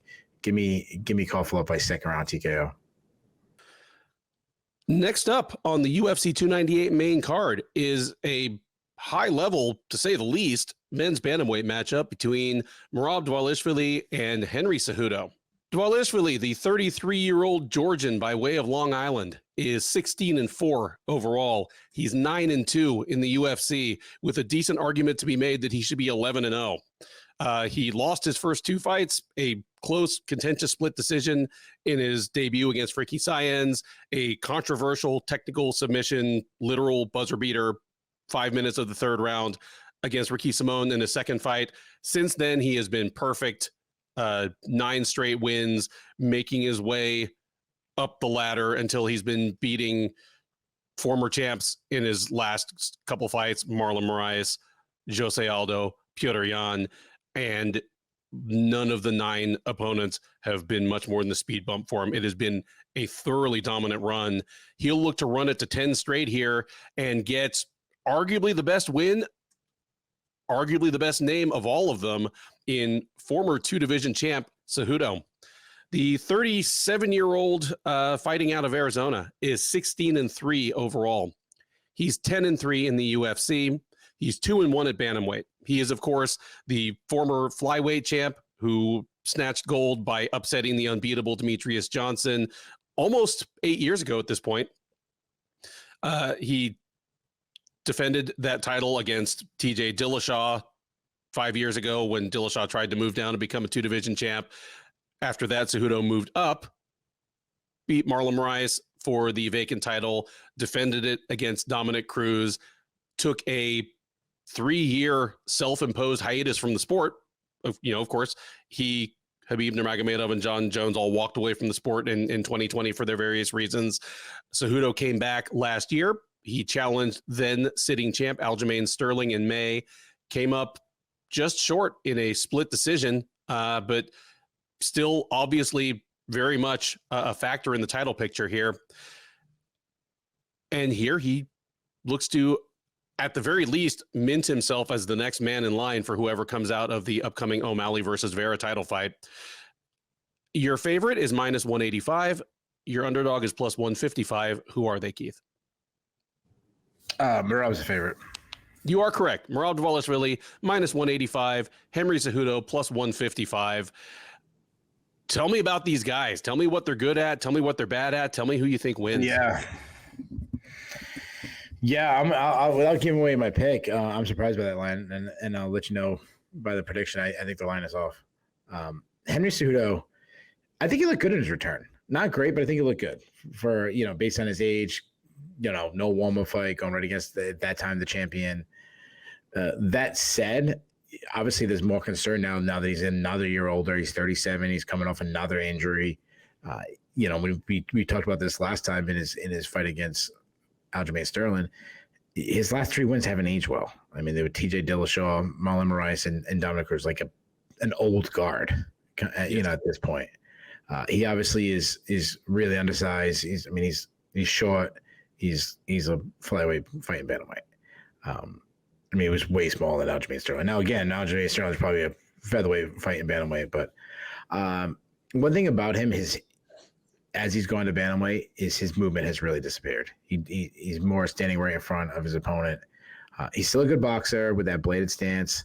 I still like his hand speed. He sets up his shots well with feints. His right hand is his best punch. He's because he has, he's based underneath him. He still has some good power, good calf kicks. Defensively, he still keeps his his chin high in the air, which I don't like. Now, the thing about Henry Cejudo is always going to mention, obviously, it's going to be his wrestling. Obviously, he's a great wrestler. Still, former Olympic gold medalist. That said, the dude's 37. He won the Olympics when he was 21. He wasn't good enough to make the Olympics when he was 25. You know, he wouldn't score a point against like Vito Arujau or Spencer Lee or whoever, Thomas Gilman, Nick Soriano, one of these guys. Now, don't get me wrong. He can still shoot. He can still get takedowns. He can get in those high crotches, show how strong he is slam. I mean, he's still a good winning scrambles. Say what you want about the match against Sterling. He still got Sterling out 3 times, which is a really good accomplishment. The problem is he can't explode through the hips anymore. That's not going to be his case. He's going to have to be more tricky, more. He still has that great inside trip, but slide bys, chucks, like things like that. He's not going to blast you with a double or anything.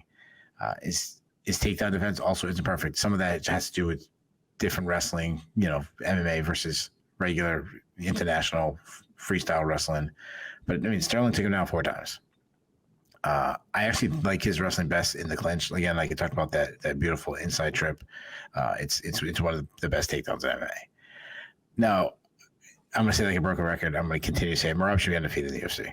I thought he beat Frankie Saenz, and the Ricky Simone thing was one of the weirdest things I've ever seen. Until he actually loses, I'm going to say that every time. We talk about guys fighting at a crazy pace, or we talk about guys fighting at a high pace and it's a large, a high volume guy, high output guy, or however you want to say it. Then there's guys, maybe a dozen or so, that we're like, oh, this is a different category. This is crazy pace. Max Holloway, somebody like that. Then there's Merab's pace, and it is just Merab.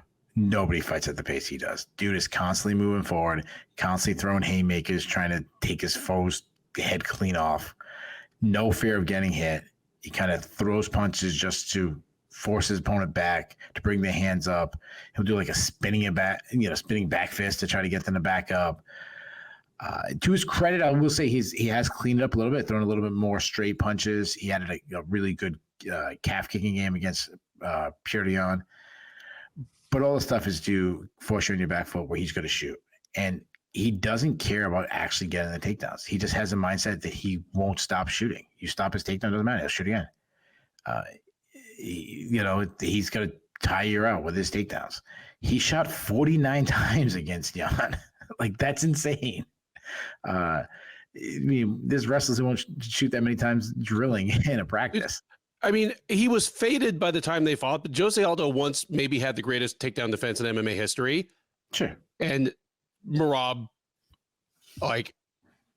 just wiped him. Yeah. With wrestling. Yeah. He's a great chain wrestler, chains takedowns together so well. And besides the pace, probably the best cardio in MMA. Considering when we think about guys with crazy cardio, we're thinking about guys throwing tons of punches. We're not thinking about the guy who's going for 49 takedowns. Mm-hmm. Now, some reason why he has so many takedowns, I still think he needs to improve his top control. It's one of the reasons why he needs so many takedowns. As far as prediction goes, give me the betting lines one more time. Merab is -185, Cejudo +155. Yeah, I think that line is off. And I think Merab should be close to 300. -300. I don't think it's big enough. Cejudo is the biggest name. Yeah, he's got MMA, championship fights and big pay-per-view experience and things that Merab doesn't have. The problem is Merab is going to fight Cejudo at an insane pace, and that a 37-year-old can't fight at. He's going to press him. He's going to keep shooting. He's going to have times he's going to have trouble taking Cejudo down, but he's going to land haymakers. And then he's going to switch to a takedown. And slowly over time, he's going to get those takedowns. I think it's going to look a lot like the Sterling fight, but with even more takedowns. Give me Merab by decision. Yeah, I love the breakdown there. And this is the joy of talking about a Merab fight, because there's something about him that I think we both can confidently say is the best in the sport. And yes, his pace, the mythical weaponized pace that ends up leaving even other high pace, great cardio fighters in the dust. You mentioned, we think of fighters with incredible pace. We think of Max Holloway, but Holloway throws millions of strikes, and it's possible to lose sight of it until you kind of realize, oh my goodness, he's thrown 20 punches this round. With Merab, it's in your face the whole time. I'm sure it is absolutely miserable for his opponents. The best thing I could say about Merab is he is actually doing what the UFC always wanted you to believe the Clay Guida was doing, like the perpetual motion. But with Merab, the punches and the takedowns are actually like they're all effective. Yeah, it's not just bouncing all over. Yeah, Guida moves around like he's like a kindergartner at the elementary school dance, just dancing wildly. Like he's like not really being effective. Yeah, like just had like 3 cups of Kool-Aid and he's like all cornholioed out. Yeah. I was watching the Super Bowl and I was like watching Usher doing his halftime show on friggin' ice skates, and I'm like, I can see Miranda doing something like that. Yep. Like with the jacket he stole from Sean O'Malley. Yeah. Things that Cejudo still does well. You mentioned that at 135, and certainly as he's pushed into his late 30s as well, his movement is not as smooth and constant as it was at 125. In his favor, he's kept his pop. He was a hard hitter at 125. He's a hard hitter at 135. Just unfortunately, I don't think that's something that's going to serve him very well here, because I don't know what Merab's weaknesses are, but getting caught by a hard punch is not one of them. Because if that was it, 4 of his last 5 opponents are some of the hardest hitters in that division. Dodson, Moraes, Aldo, and Jan. Merab took some shots from all of them, and just it didn't even slow him down. I like your breakdown of Cejudo's wrestling. At least he is still willing to wrestle. He's found ways to keep his wrestling effective as he's moved into his later 30s, as he's suffered injuries. A lot of formerly great wrestlers just quit even trying after 35. I would make the argument that he might be the most MMA effective wrestler of this age in this low weight class in the sport right now. Like, there just aren't many guys under 155, over age 35, that depend on wrestling to the extent that Cejudo still does. So points for still trying, points for keeping it as part of his game. But I do think this is a bad matchup for him. It's a bad matchup for him in the same way the Sterling fight was, only with even fewer avenues for him to get to victory, because there was always the chance that Sterling would slow down a little bit. There was always the chance that Cejudo would clock Sterling, and Sterling can be knocked out by one punch. Those avenues to victory aren't there. So I'm with you. I would have been fine with the line being minus 285 instead of minus 185. I think we get a thrilling, exhausting Merab performance here. I think he probably wins all 3 rounds. Cejudo's moments of, moments where he takes over the fight will be few and far between, and we'll probably just get some hilarious, heartfelt, broken English moment on the mic afterwards, and I'm 100% here for it. But the Merab Express continues on, and on the recap, we'll probably be breaking down who we think really the 5 best bantamweights in MMA are. Third from the top on Saturday is a welterweight matchup between Jeff Neal and Ian Gary. Neal, the 33-year-old Texan, is 15-5 overall. He is 7-3 since joining the UFC. He is coming into this fight off of a loss. He fought just once last year. It was at UFC 285, where I put up a valiant fight, but ended up succumbing to a rear naked choke from Shavkat Rakhmonov late in the 3rd round. That snapped a 2-fight win streak for him over Santiago Ponzinibbio and Vicente Luque. He'll be looking to get back in the win column, looking to reaffirm himself as a top 10 fighter and perhaps still an outside factor in the title picture. But he'll have to do it at the expense of Gary. Gary, 26-year-old Irishman, is a perfect 13-0 as a professional mixed martial artist. He is a perfect 6-0 since joining the UFC as the outgoing Cage Warriors welterweight champ. Kind of like I said about Merab a few minutes ago, he's made his way up the rankings in very logical fashion, taking out sort of mid-roster guys like Jordan Williams and Gabe Green in his early fights, working all the way up to fringe contenders like Daniel Rodriguez and Neil Magny in his last 2. He fought 3 times last year, coming back from some adversity to knock out Song Kanan in March, lamping Rodriguez in May, and then taking a pretty one-sided unanimous decision over Magny in August. He, of course, had been scheduled to fight late last year. Gary was forced out of the fight during fight week due to pneumonia. Controversy abounded. A lot of it's not really to do with Gary's pneumonia or his fighting style, but just kind of the quirks of his personal life.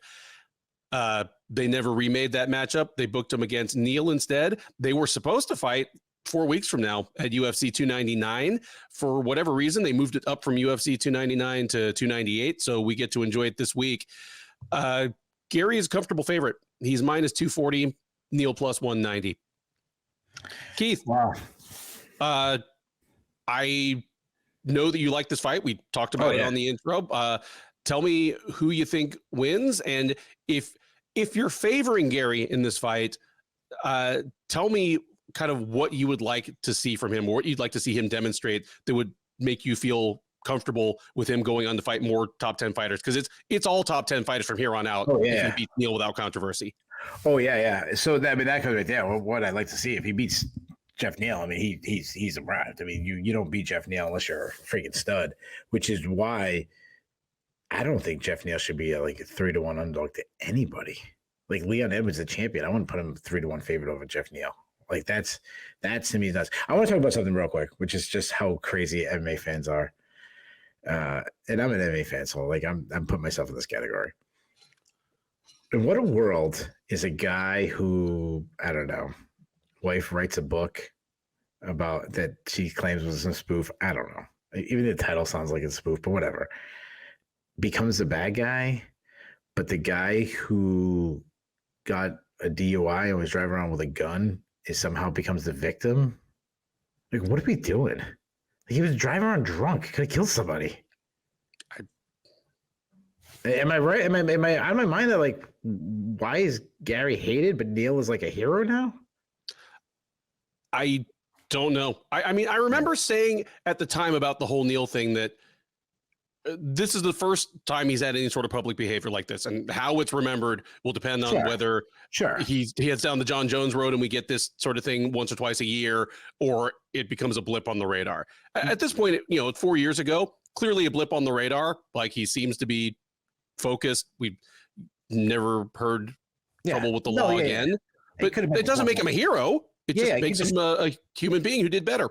Yeah, it just could be one bad moment. So I mean, whatever. I don't want to make a mountain out of a molehill, but I think it's funny that but people are like, oh, Ian Gary crossed the line by showing his booking photo. Like, really? That's what crossing line is?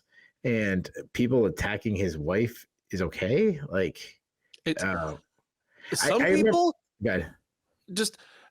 some people are so upset that he uses his wife's last name along with his own. Like, I don't want to go too far down this path, but just the idea that a guy that could clearly kick all of their asses. Yeah. Like, if every single person on Twitter, like, calling Gary less of a man for taking his wife's last name, Gary could fold their laundry for them with them still in it. Like, he would absolutely. Like, what in you is threatened about this? I think it's cute. Yeah, I think it's cute, but if I thought it was annoying, he's not. Yeah, he's all right. What a wimpy dude. He's fighting Jeff freaking Neal. The only time I remember feeling like how like strange, like scratching my head was when I was in Buffalo, New York, before I was with Sherdog, and DC was fighting Anthony Johnson, and people were going crazy about DC grabbing the towel and hating him and booing him. Every time they showed his face, they were booing him.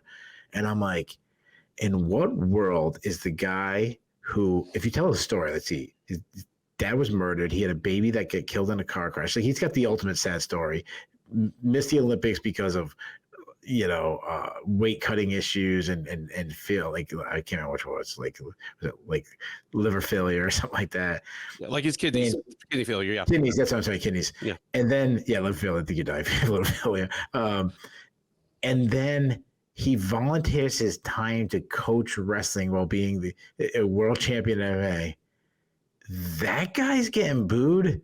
And the guy who's a serial domestic violence offender is getting cheered and had dogfighting rings and just like a laundry list. Like, if that towel had been some woman's yoga mat and he threw it out the door, I guess they would have cheered for him. I know. He got arrested at like Mohegan Sun. Nolan King asked about it, and he like threatened to beat up the only king. Like, anyways, we go down a rant. I already went down a rant too far, but yeah, I back up though. I do think it's kind of weird to take his wife's name. So I said all that just to kind of agree. Well, But like, I think he's in love. Whatever, he's in love. She's hot as hell. Like, yeah, good for him. So let's actually talk about the X's and O's of this fight. It's an intriguing fight. To me, it's a much harder fight for Gary than I think Vicente Luque was going to be. I mean, MMA math isn't perfect, but Neil knocked Luque out. With just a punching power and all that. Which is why I said about Jeff. If Jeff Neal became the champion one day, it's not other, like, I'm not betting on it, but it's not other, like, there's people that I'd say this out of the realm of possibility. Yeah, but he's not one of them. Just given the right matchup, and he's still the guy that's given the hardest time to Shavkat Rakhmonov of anybody's fought so far. Yeah, I mean, yeah, I get the hype. Gary's got a big name. He's been in the spotlight. He's got a pump. He's really big for the weight class. I met him when he fought in, I think it was New York City no, it must have been Boston. No, when he fought Neil Magny, it was Boston. I mean, he's a big dude, long, lengthy, very athletic, moves well, very elusive, good footwork. He's a very good striker that has shown improvements from each UFC fight. He's a builder that gets stronger and stronger. On the feet, he's very relaxed, very technical, a bit of an out striker from range. I'd say fast hands, very accurate. That's the thing that's really impressed me since his UFC debut to now. He tends to really measure his foe and land shots. Nice jab, attacks with combination, slips and rips well, loves that he goes to the body, good head movement. He does rely on head movement a lot because he keeps his heads low. But this is a guy that's hurting people, and he's just now getting into his power years. So we could start seeing him. I mean, he's just entering his prime now, so we really start seeing him starching guys. I love the step in knees to kind of keep his opponents from being awesome, stepping, getting into range. Good kicking game, great inside kicks, good calf kicks, great high kick. We saw that against Daniel Rodriguez. He can wrestle a little bit. He's got a judo background. He'll occasionally look for a takedown. Good top game, good, really, really aggressive ground and pound. He does attack with submissions, particularly like head attacks, Darce chokes, things like that. He's a bit of a builder, gets stronger as the fight moves on. The one thing that I am concerned with him, and they say there was pneumonia, and maybe that's so. I know that the thing that's going on with Sean Strickland and his wife and all this stuff was, and Colby Covington and a bunch of people kind of piled in. Is it true that he had pneumonia and was it the press conference? He wasn't going to talk at the press conference. Last time we were talking about him, I was talking about his confidence. He has like this Conor McGregor confidence, where it almost seems like he sees things that hasn't happened yet. That I'm worried about, that maybe doesn't have. And Jeff Neal's not the guy you want to go against without confidence. Again, it could be nothing. He could be just as confident on the mic come this week. Jeff Neal, southpaw, very elusive, moves well, very quick hands, very explosive, very accurate, throws nice, clean shots down the pipe. He's got a great straight left. He will throw his straight left as a lead and kind of double it up sometimes too, which is kind of unorthodox. He will.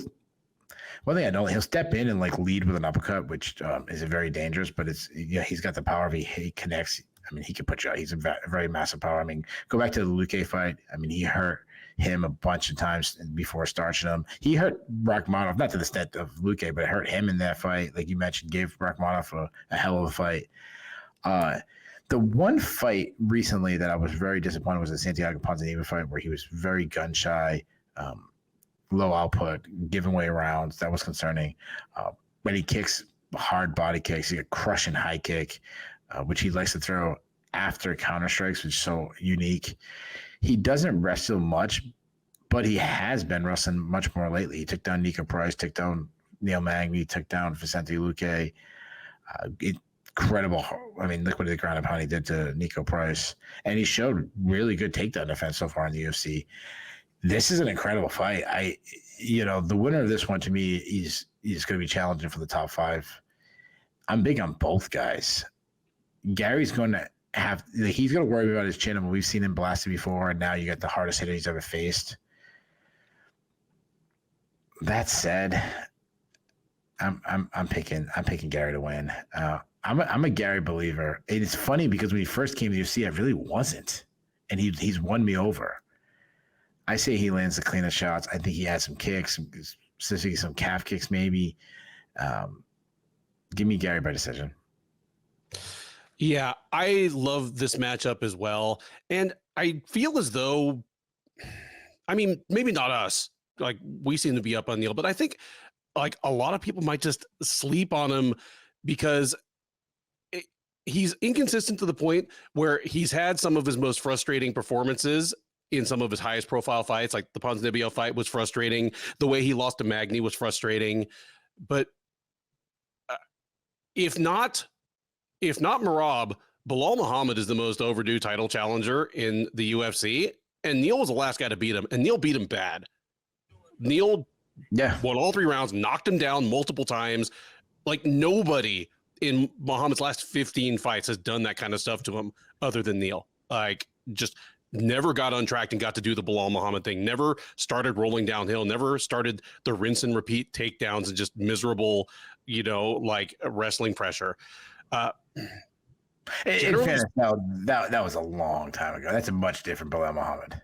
It was 5 years ago. It's a really good name to have on your resume. Yeah, it's aged well.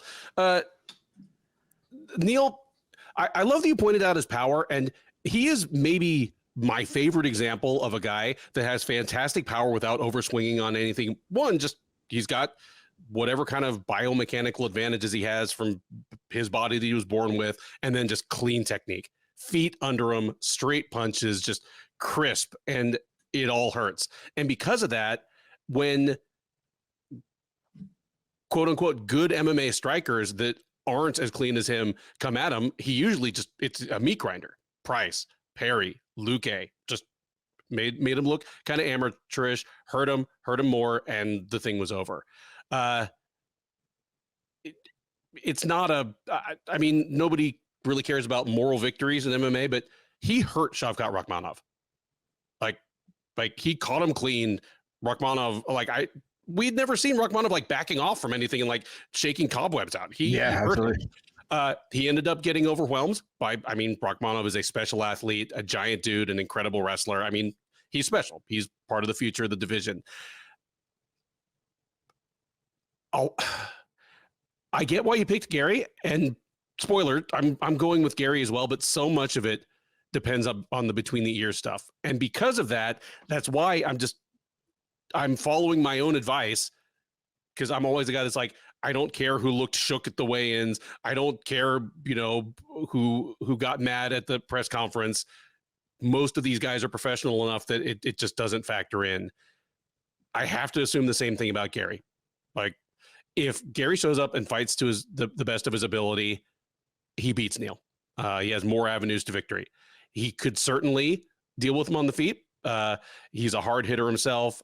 He's generally pretty defensively sound. He would have reach on Neal, but then on top of everything else, the guy was a judoka before anything else. He's a good takedown artist, thrives in scrambles, good submissions, nasty ground and pound. He has lots of avenues to victory, and he's at an age where he's probably still getting better from fight to fight. He has improved noticeably across his 6 UFC fights.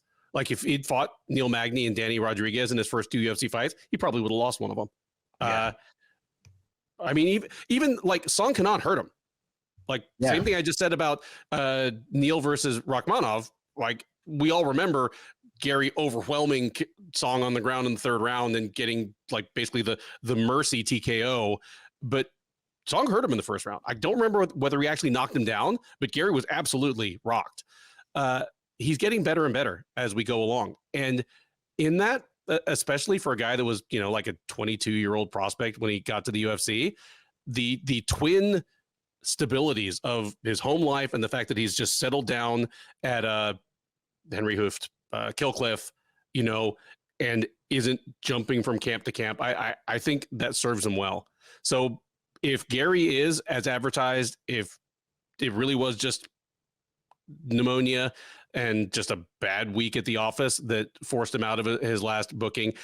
I do think he beats Neal, and I think it becomes a signature win for him. Like I said, if he beats Neal uncontroversially, it's going to be top 10 opponents until the wheels fall off, like either until he loses or he's champ. Like he's going to be in the same breath as your Rachmanovs. Give me Gary by decision as well. I'm not discounting Neal's avenues to victory here. Like, I think I've said this on one of our previews before, but one of the more alarming things I've witnessed in person was an open workout where he and Uriah Hall were holding pads for each other, and just actual fighters that were there for it, and plenty of media members that have been to tons of these things were like flinching. Yeah. At just the sound and like the air that was hitting you in the face. Give me Gary by decision. All I want out of this is a great fight. That brings us to the co-main event of UFC 298, a 185-pound matchup between former champ Robert Whittaker and former title challenger Paulo Costa. Whittaker, the 33-year-old New Zealander by way of Australia, is 24-7 overall. He's 15-5 since joining the UFC as the winner of Tough Smashes, the Australia versus UK season, which was almost 12 years ago at this point. Wow. He's 12-3 since moving up to middleweight. He had been doing pretty well at welterweight. He'd never missed weight, but he just decided all on his own that his best future lay at 185 pounds, and darned if he wasn't right. He became interim champ. He was promoted to undisputed champ, defended that, or would have defended it more if Yoel Romero had made weight, but lost it to Israel Adesanya, but he's never dipped out of the top 5 since. His losses at middleweight are Adesanya, and Dricus du Plessis, champ and champ. He did lose to du Plessis in his most recent octagon appearance. That was at UFC 290 last July. Got knocked out middle of the second round after what had seemed like a pretty fun fight brewing, but that's what Dricus du Plessis does to people. He will look to get back on the winning track here against Costa. Costa, 32-year-old Brazilian, is 14-2 overall. He's 6-2 in the UFC. He won his last time out, took a unanimous decision over Luke Rockhold about 18 months ago at UFC 278 in an absolutely bizarre fight that was more fun than it had any right to be. Didn't really teach us much about either guy, but it did get him back in the win column after his back-to-back losses to Adesanya and Marvin Vettori. Costa steps back into the octagon here. Again, it's August of 2022, so more than 18 months since he's fought. And he is a moderate underdog. Whittaker is minus 210, Costa plus 170. Keith, I feel like I say this about very good featherweights, lightweights, and welterweights a lot. I don't say this about middleweights as often just because middleweight is so wide open, but Paulo Costa at this point has descended into being a 1 fight per year fighter. And if you fight once per year, it doesn't matter if you win all your fights. You're just going to get passed on, like, sure. People are going to honk and pass you on the shoulder. Yeah. And that's what's happening. Yeah. He's like a Amish person on the highway. Like, I mean, 2018, 2019, 2020, 2021, 2022, 1 fight per year for the last 5 years. Who knows whether he'll fight more than once this year? At least he's getting an early start. But it's easy to forget how good and how dangerous he was at his best because he fights once per year and because he is such an absolute clown car of a fighter and human being in between. Like, okay, so he really drew out Israel Adesanya in terms of the talk.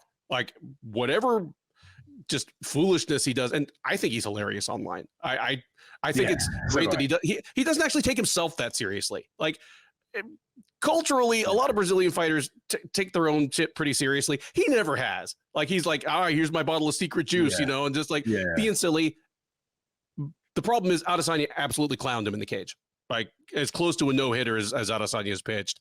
Then the whole travesty with Vettori where he blew weight and then blew weight by 10 pounds and then blew it all the way to the next weight class. So he ended up losing a miserable fight and a meaningless fight And that was his entire 2021 was one miserable, meaningless fight against Vettori. He comes back, has a whole hell of a lot of fun fight against Rockhold, but part of you has to think that the Costa that had been on his way up to his title shot would have knocked out Rockhold 15 times. It's Costa, one of the hardest hitters and most willing hitters in the division against Rockhold, like the chinniest high-level fighter maybe in UFC history. Like that he kind of, I don't know, I don't want to say carried Rockhold or played with his food, but playing with his food against Rockhold and carrying Rockhold just was not the best thing for him, and didn't fight at all in 2023.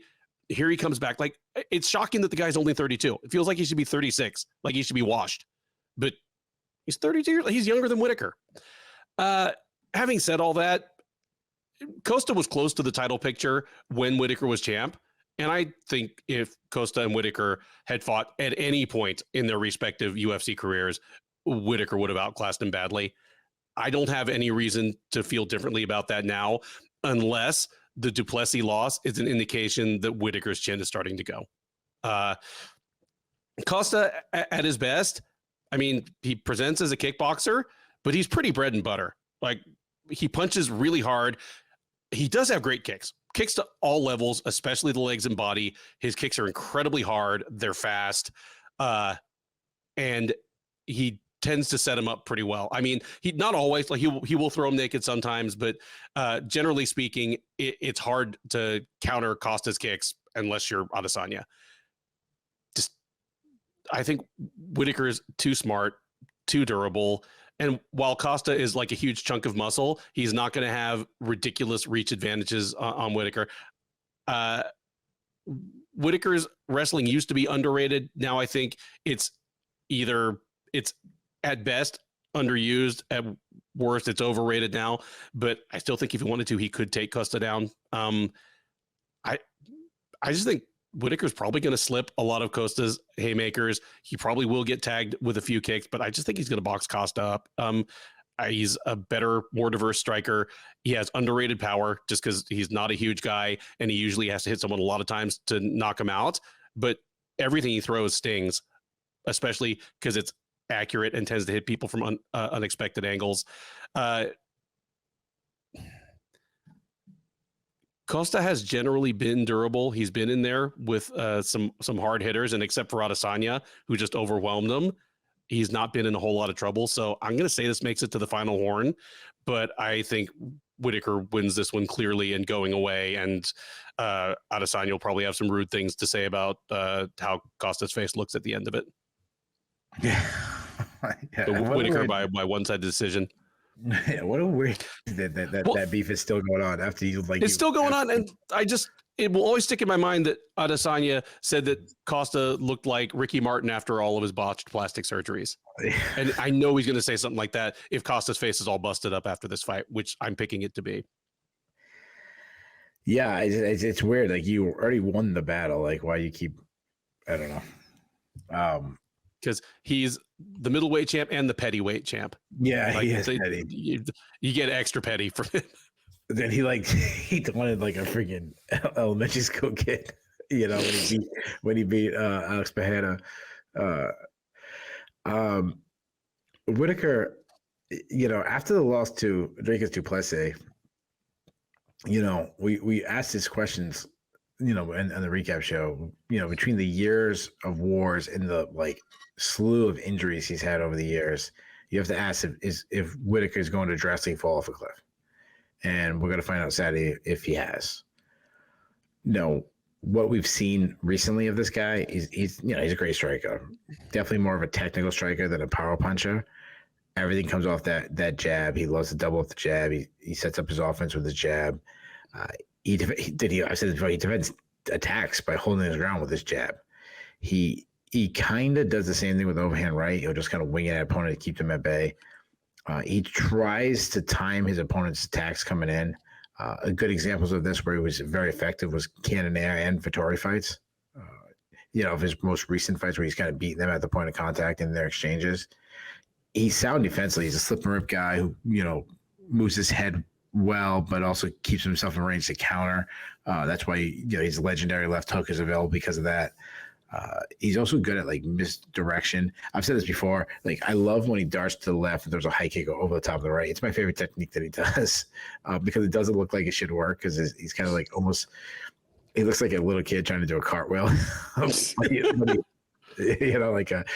not a little kid, like a little fat kid trying to do the cartwheel, but he lands. So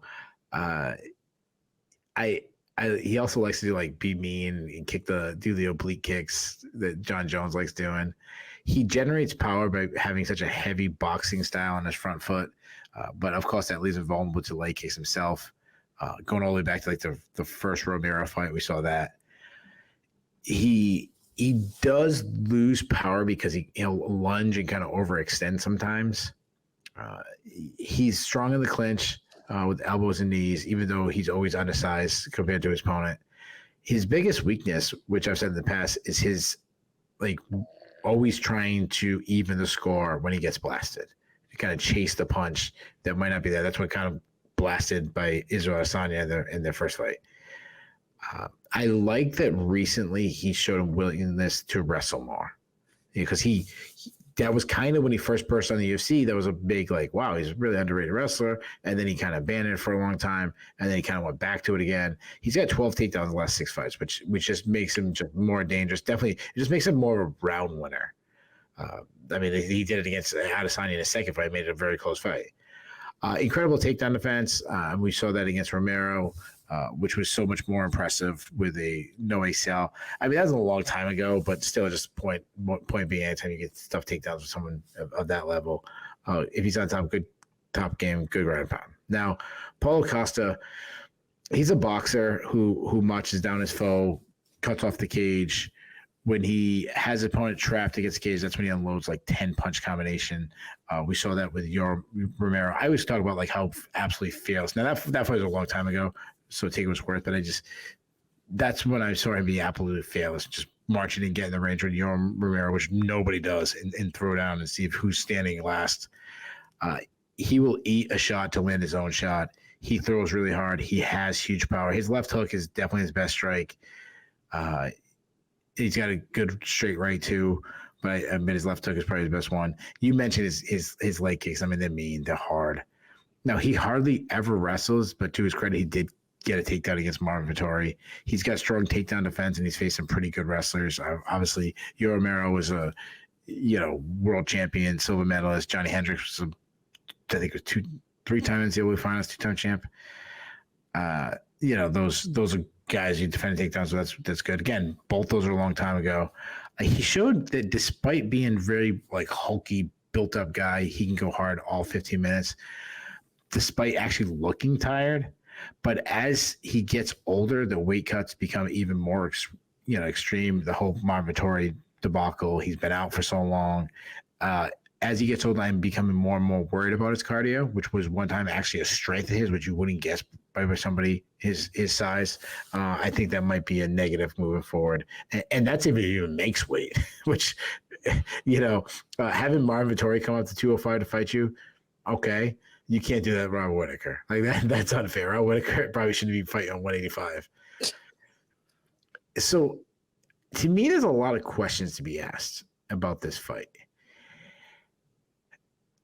You said something, and I'm going to actually take a much different approach to Paulo Costa than you. You said that because Paulo Costa has been out and hasn't fought so much that we kind of forget how good he is or how good he has been. I'm taking the other approach. I'm saying maybe he wasn't as good as we give him credit for. I mean, you go through his resume of wins. I mean, he beat the ghost of Luke Rockhold.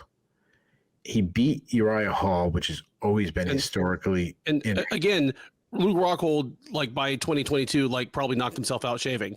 Yeah. I mean, he's getting beat up bad by Perry, which actually somehow is a good bare knuckle boxer. But I mean, I'm not surprised. He has probably tons of experience, but he beat a very inconsistent, always been up and down Uriah Hall. He beat Johnny Hendricks, who was absolutely washed up weight classes than where he was in his prime.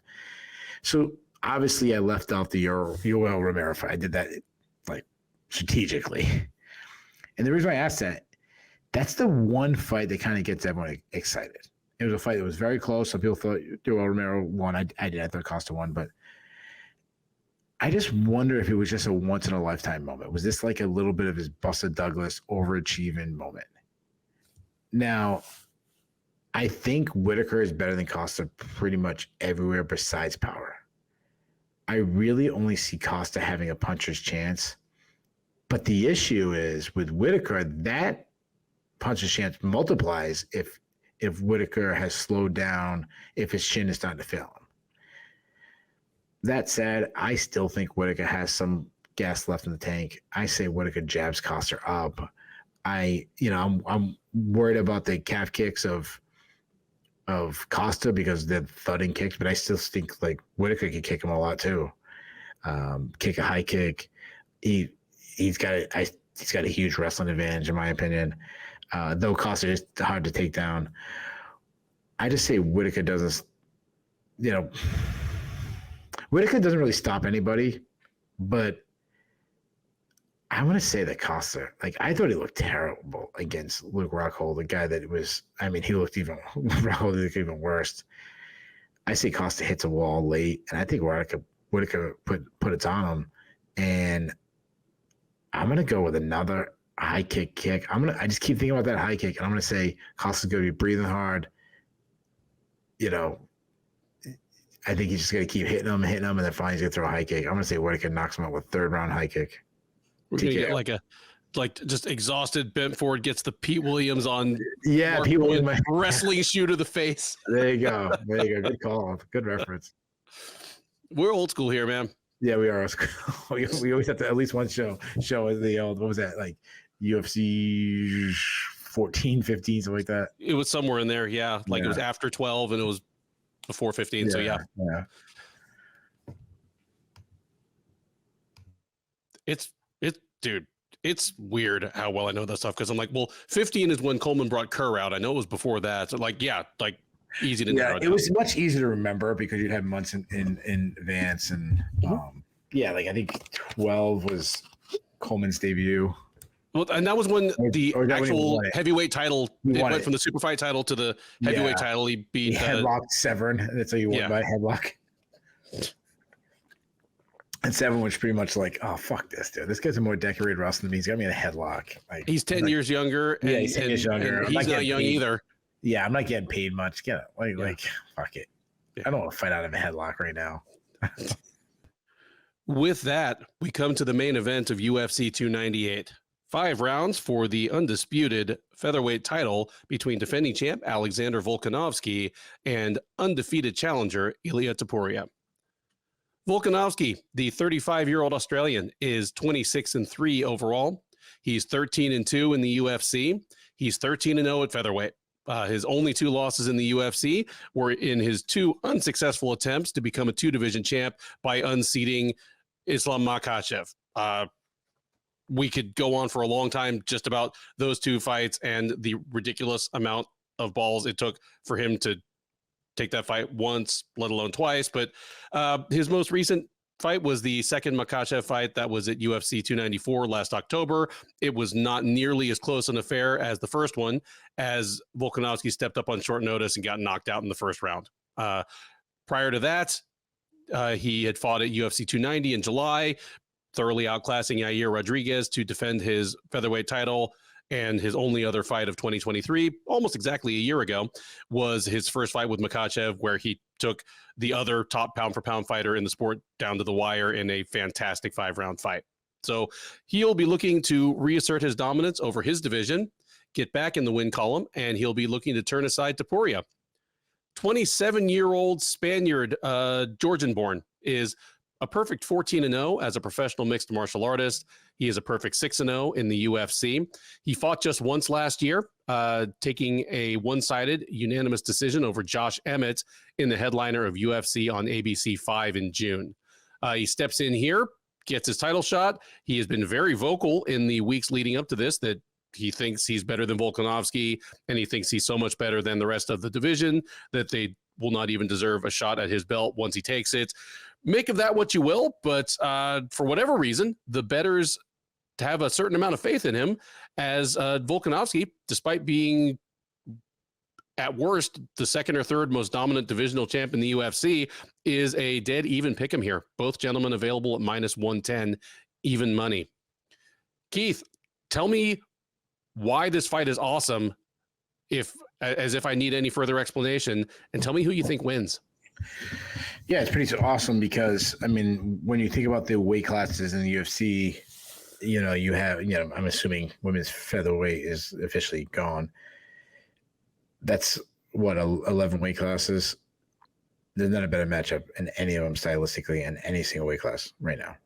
There's guys who aren't, you know, Merab, for example. I think a lot of people would favor him over O'Malley or whatever. There's guys that are stylistically. We got maybe Aspinall, John Jones. That might be the only one that. Edwards, Rachmanov, if that happens this year, will be like fantastic. But neither of those is this. But look at the betting lines. You said it's a pick-em fight. It is. That alone. I mean, that means when you have a pick-em, you know, I'm assuming usually Vegas is pretty good at setting the line, which means if we have 100 MMA fans talking about hardcore, not talking about casual, because casuals always go with the bigger name, but hardcore people watching this, 50% of the people who comment are going to be like, oh yeah, good call. You guys had Volkanovski or you guys had Topuria. That's the right call. And 50% will be like, no, man, you're wrong. I think you guys got a wrong read. You know, Volkanovski wins or Topuria wins, whatever, you know, whoever we decide to pick. I love that. I love when we break down fights and I have no clue. No, I hate making that pick. Like, I hate putting my name out there as I think this guy's going to win. But I love sitting down and going, I don't know what's going to happen. And see two guys. I mean, you got an all-timer in Alex Volkanovski, one of the greatest fighters ever. To me, consensus.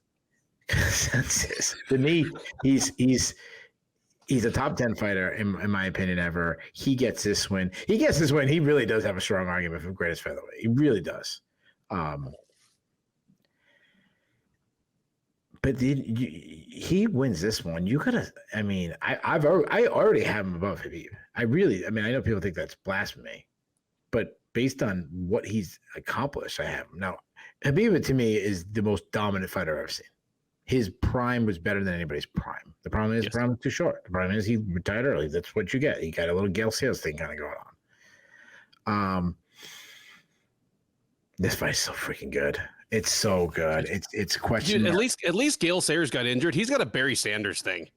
Where Barry's a little older than he thinks. I think Barry might have left a little. I think he might have. I'm not.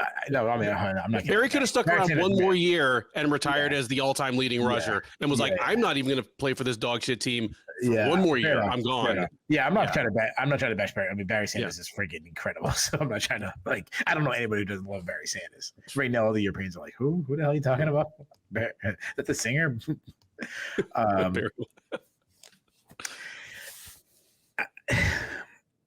So let's get into the skill set. So Alex Volkanovski, I've said this before. He's so good, but he doesn't get enough credit for how great of an athlete he is. He's short, stocky, fire hydrant. So that we don't think of athlete. When we think of athlete, we think of tall, skinny, ripped up black guy like Uriah Hall. That's not him. He's the complete opposite. But he's still a fantastic athlete. Incredible footwork, incredible attention to the small details, constantly cutting angles, constantly keeping his opponents guessing. He changes stance mid-combination, moves laterally very well, changes up his rhythm. He sets up his shots well with feints, sets traps, and then picks up his opponent's timing. Steady output, really never tires, never stops. He's not fighting at Merab's pace, but he's going to set a very high output for the fight. His speed is very well, very fast, good at landing shots and then slipping away from the counter before the counter punch comes at him.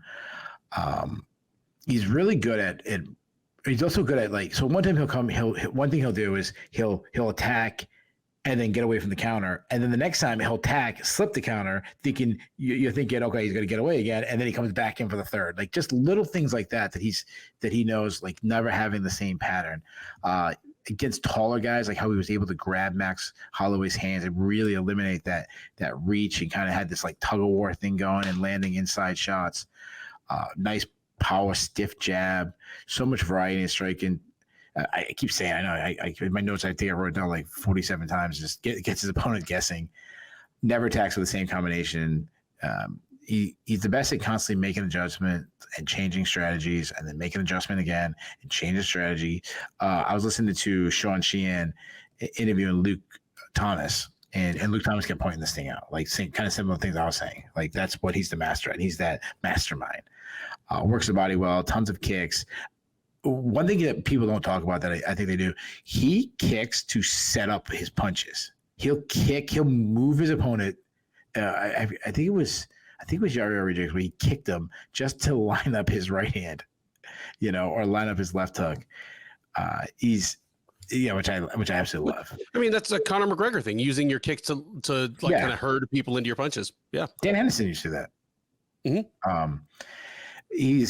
He's got good calf kicks. I mean, he beat Max Holloway with calf kicks, and especially in the first fight. He'll throw like some flip kicks out there just to kind of keep his opponent guessing. Doesn't really do much, but just kind of show what will happen. He's, one thing, he's never been the biggest puncher, but he did drop Makhachev in their first fight. Underrated wrestler. I mean, he could still, at his age, you wonder when it's going to fall off the cliff, his explosion, but he can explode through your hips, get to fight the ground. He'll also go to just takedowns and win rounds. He showed against Makhachev he can scramble. He's strong. He can just grab a leg and slam. He showed against Makhachev how hard he's to hold down. I mean, Makhachev takes guys down and just mauls them there. They don't get back out. The fight's over. That wasn't the case with Volkanovski, at least, obviously in the first fight. Volkanovski kept working. And when he's on top, he's good control, good ground and pound. The issue is, these are two big things. I'm worried about his chin after being knocked out by Makhachev. And then obviously time is not on his side. Even you constantly hear, as you get older, I think it's like 33 is the magic number where guys' record in championship fights are extremely bad. As you go higher, 34 gets worse, 35 gets worse. So, history says that this should be Toporia's fight. Topuria, dude, this freaking guy is good, man. And what I love about him is he knows he's good. He has this unwavering confidence. I mean, you listen to these interviews, and it's only going to build up this week. DC was talking about it on the commentary. He's talking like he already won, And he might be delusional. Like if Volkanovski thrashes him on Saturday, it turns out he was delusional, but he's not saying it for effect. When Colby Covington says, "I know I'm still the best welterweight in MMA," he doesn't believe that. He's saying something to stay in the headlines. Topuria, his self-belief is bulletproof. Yeah. Might be right, might be wrong, but he's not playing. It's I've said it before, it's more like a Conor McGregor, Jose Aldo thing where, there was a lot of people taking Conor, obviously. But like the way he was talking to Jose Aldo, like, man, this guy's on 9 straight title defenses. Like the way you're talking about this guy, like he's gonna be skinny. Like, what is this guy talking about? And that's how Topuria acts. Like he's disrespected an all-timer. Like, yeah, you're great. You were great, but this is different. It's changing the guard, It's a little bit of, you might be Michael Jordan, but I'm LeBron. But you're Michael Jordan from 98. It's 2024, man. Like Michael Jordan's not walking to the gym and beating LeBron James in a one-on-one game right now. Maybe LeBron, but not right now. Like that's how he's talking. Without, obviously he's from Georgia by way of Spain. He's not using those references, but you get my point. Yeah. The dude's so well-rounded. He's a wrestle boxer who jumps in range where he lands hard, tight hooks. He's accurate. He loves his overhand right. He has serious power in both of his hands. I mean, Jai Herbert might still be knocked out. He sets up his power shots by getting inside, working the body first, and then going over the top. He did struggle with the size and the height early of Jai Herbert, but I mean that's not gonna be the case with Volkanovski. Now footwork, timing, things like that, but like reach, that's not gonna be an issue. A lot of durability. I mean, he got tagged up a little bit by Jai Herbert, but never seemed to be faded, never worried, never hurt. He's a fantastic wrestler. He has a Greco-Roman background, so it's a little bit different. Likes to get to the upper body, hip control, slide bys. He suplexed Yusuf Zalal. He showed incredible takedown defense against Bryce Mitchell in their matchup. He's a BJJ black belt. Looks to advance on the ground. He is a submission. I mean, he subbed Bryce Mitchell, which is really obviously impressive. Aggressive to get the sub. He loves those head attacks, kind of the Darce chokes, the anacondas. He loves the top side guillotine. He showed how elite grappling is when he went against Ryan Hall and dominated him on the ground and dispatched heavy ground and pound in that fight. Man, this fight is freaking good. We have done, I don't know how many preview shows we've done. And Vegas is right about the pick 'em, how hard it is. This might be the hardest pick in the history of the show, at least the main event. I tweeted, that we talked about earlier, the whole tweet about Volkanovski, although the consensus. And again, God forbid, I thought MMA fans would know what I was talking about when I meant that consensus means unanimous. I got like 300 people commenting, hating on me. Like I'm like a Volkanovski hater. It's like, dude, I am the complete opposite. I'm in awe of this guy. Yeah. I mean, he might be my favorite fighter ever. Like that's how much I like this guy. Mm-hmm. But time is not on his side. I mean, time is against Volkanovski. History is against Volkanovski. Then Duffy might be against Volkanovski. But I'm not against Volkanovski. Nobody can change. Nobody can change a game. I thought you were leaning the other way. Man, I'm pretty good at this, brother. I've been.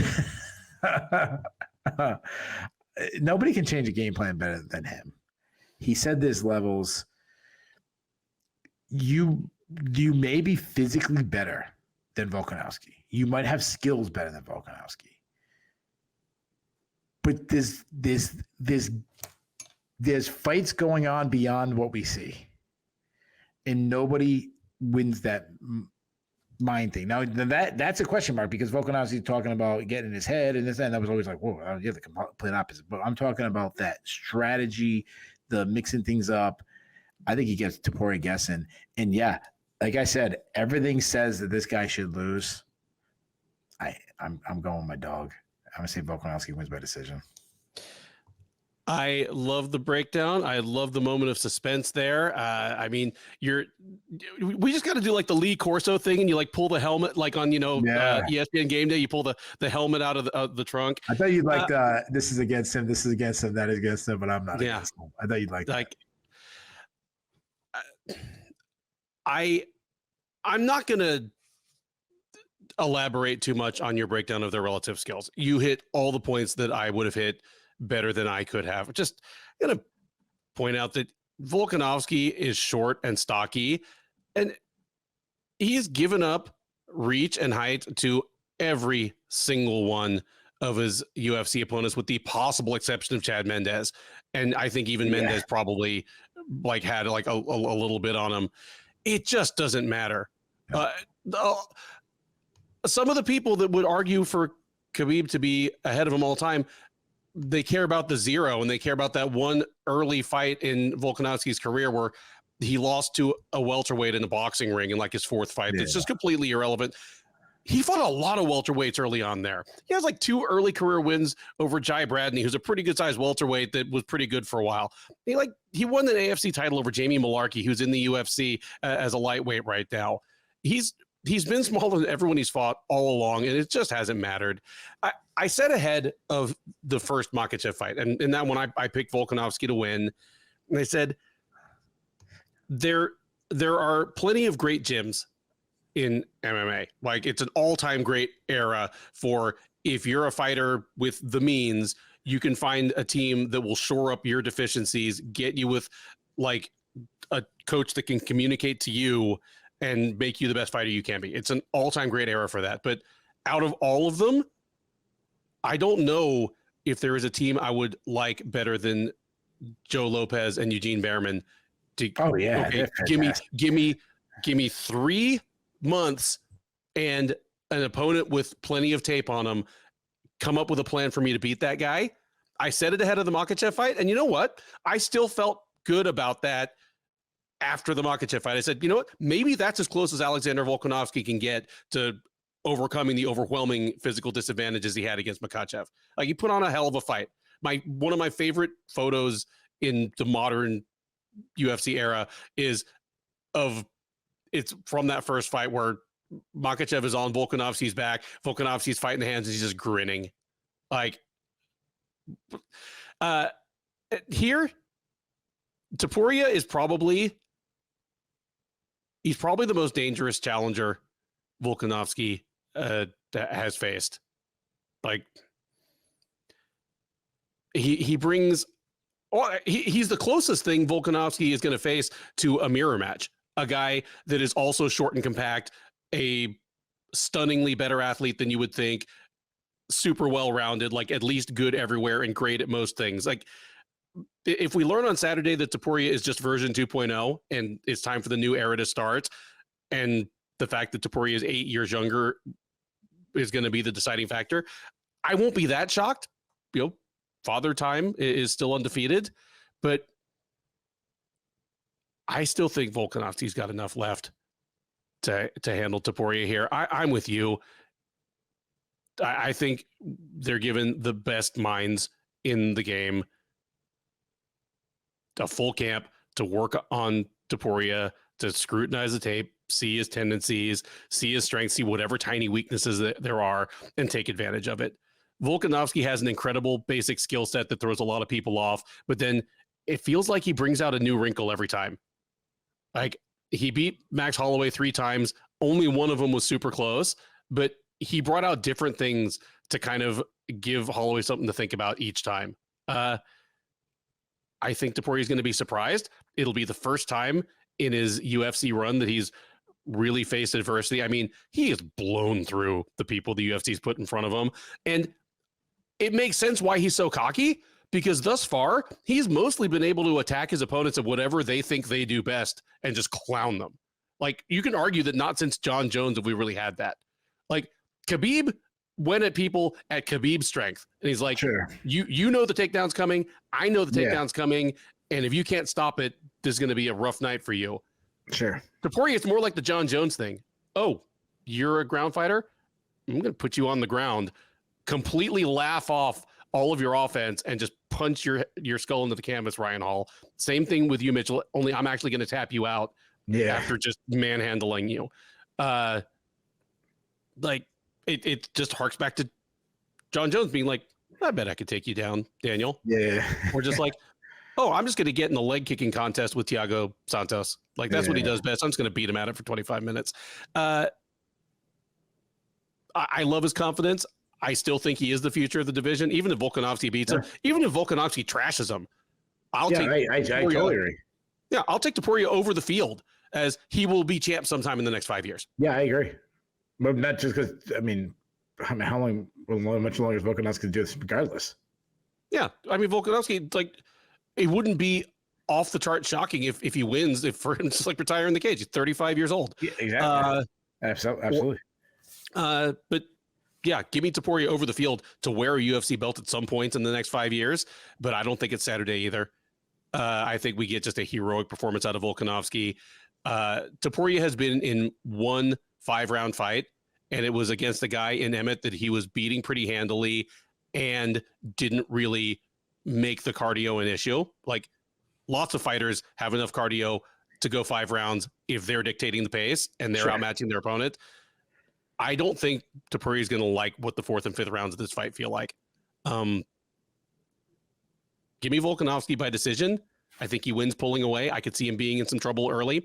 Topuria, I'm sure he can clock Volkanovski and hurt him. I believe he can probably take Volkanovski down. And if he takes him down, it's going to be rough. Like, Topuria is faster and more dynamic on the ground than Makhachev. Like, Makhachev took Volkanovski down and he tried to make like a python eating a goat. I'm going to secure the position.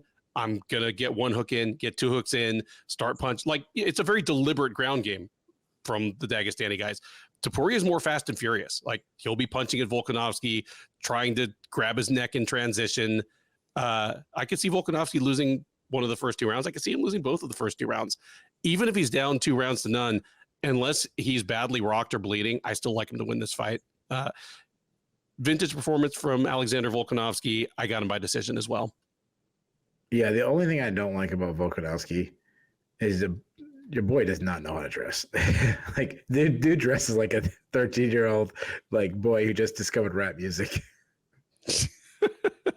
Maybe he can't get cool clothes in his size. Like, this shirt is like down to his like his knees and shit. Like, what are you doing, dude? You're 35. Dress like a 35-year-old. Come on. No, but maybe it's like just a 90s rap thing where you'd see like Eazy-E and he's just got this coat that literally comes down to his knees because he was like a little 5'6" guy too. Oh my goodness, that's too funny. And you'd think, being a teammate of like Adesanya, he could get some sharp clothes on him. But no, he's trying to get in like 8 Mile too. That is it.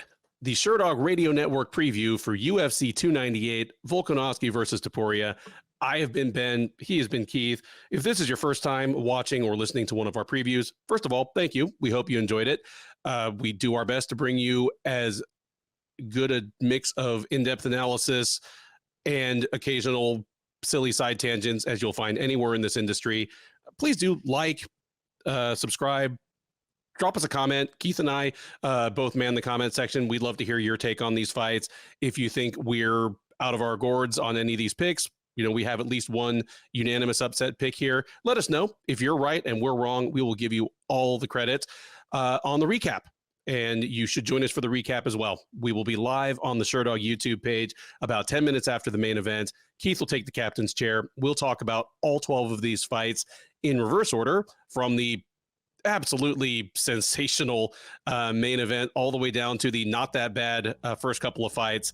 We will talk about what was good, what was bad, what was surprising, what was controversial. There's always something.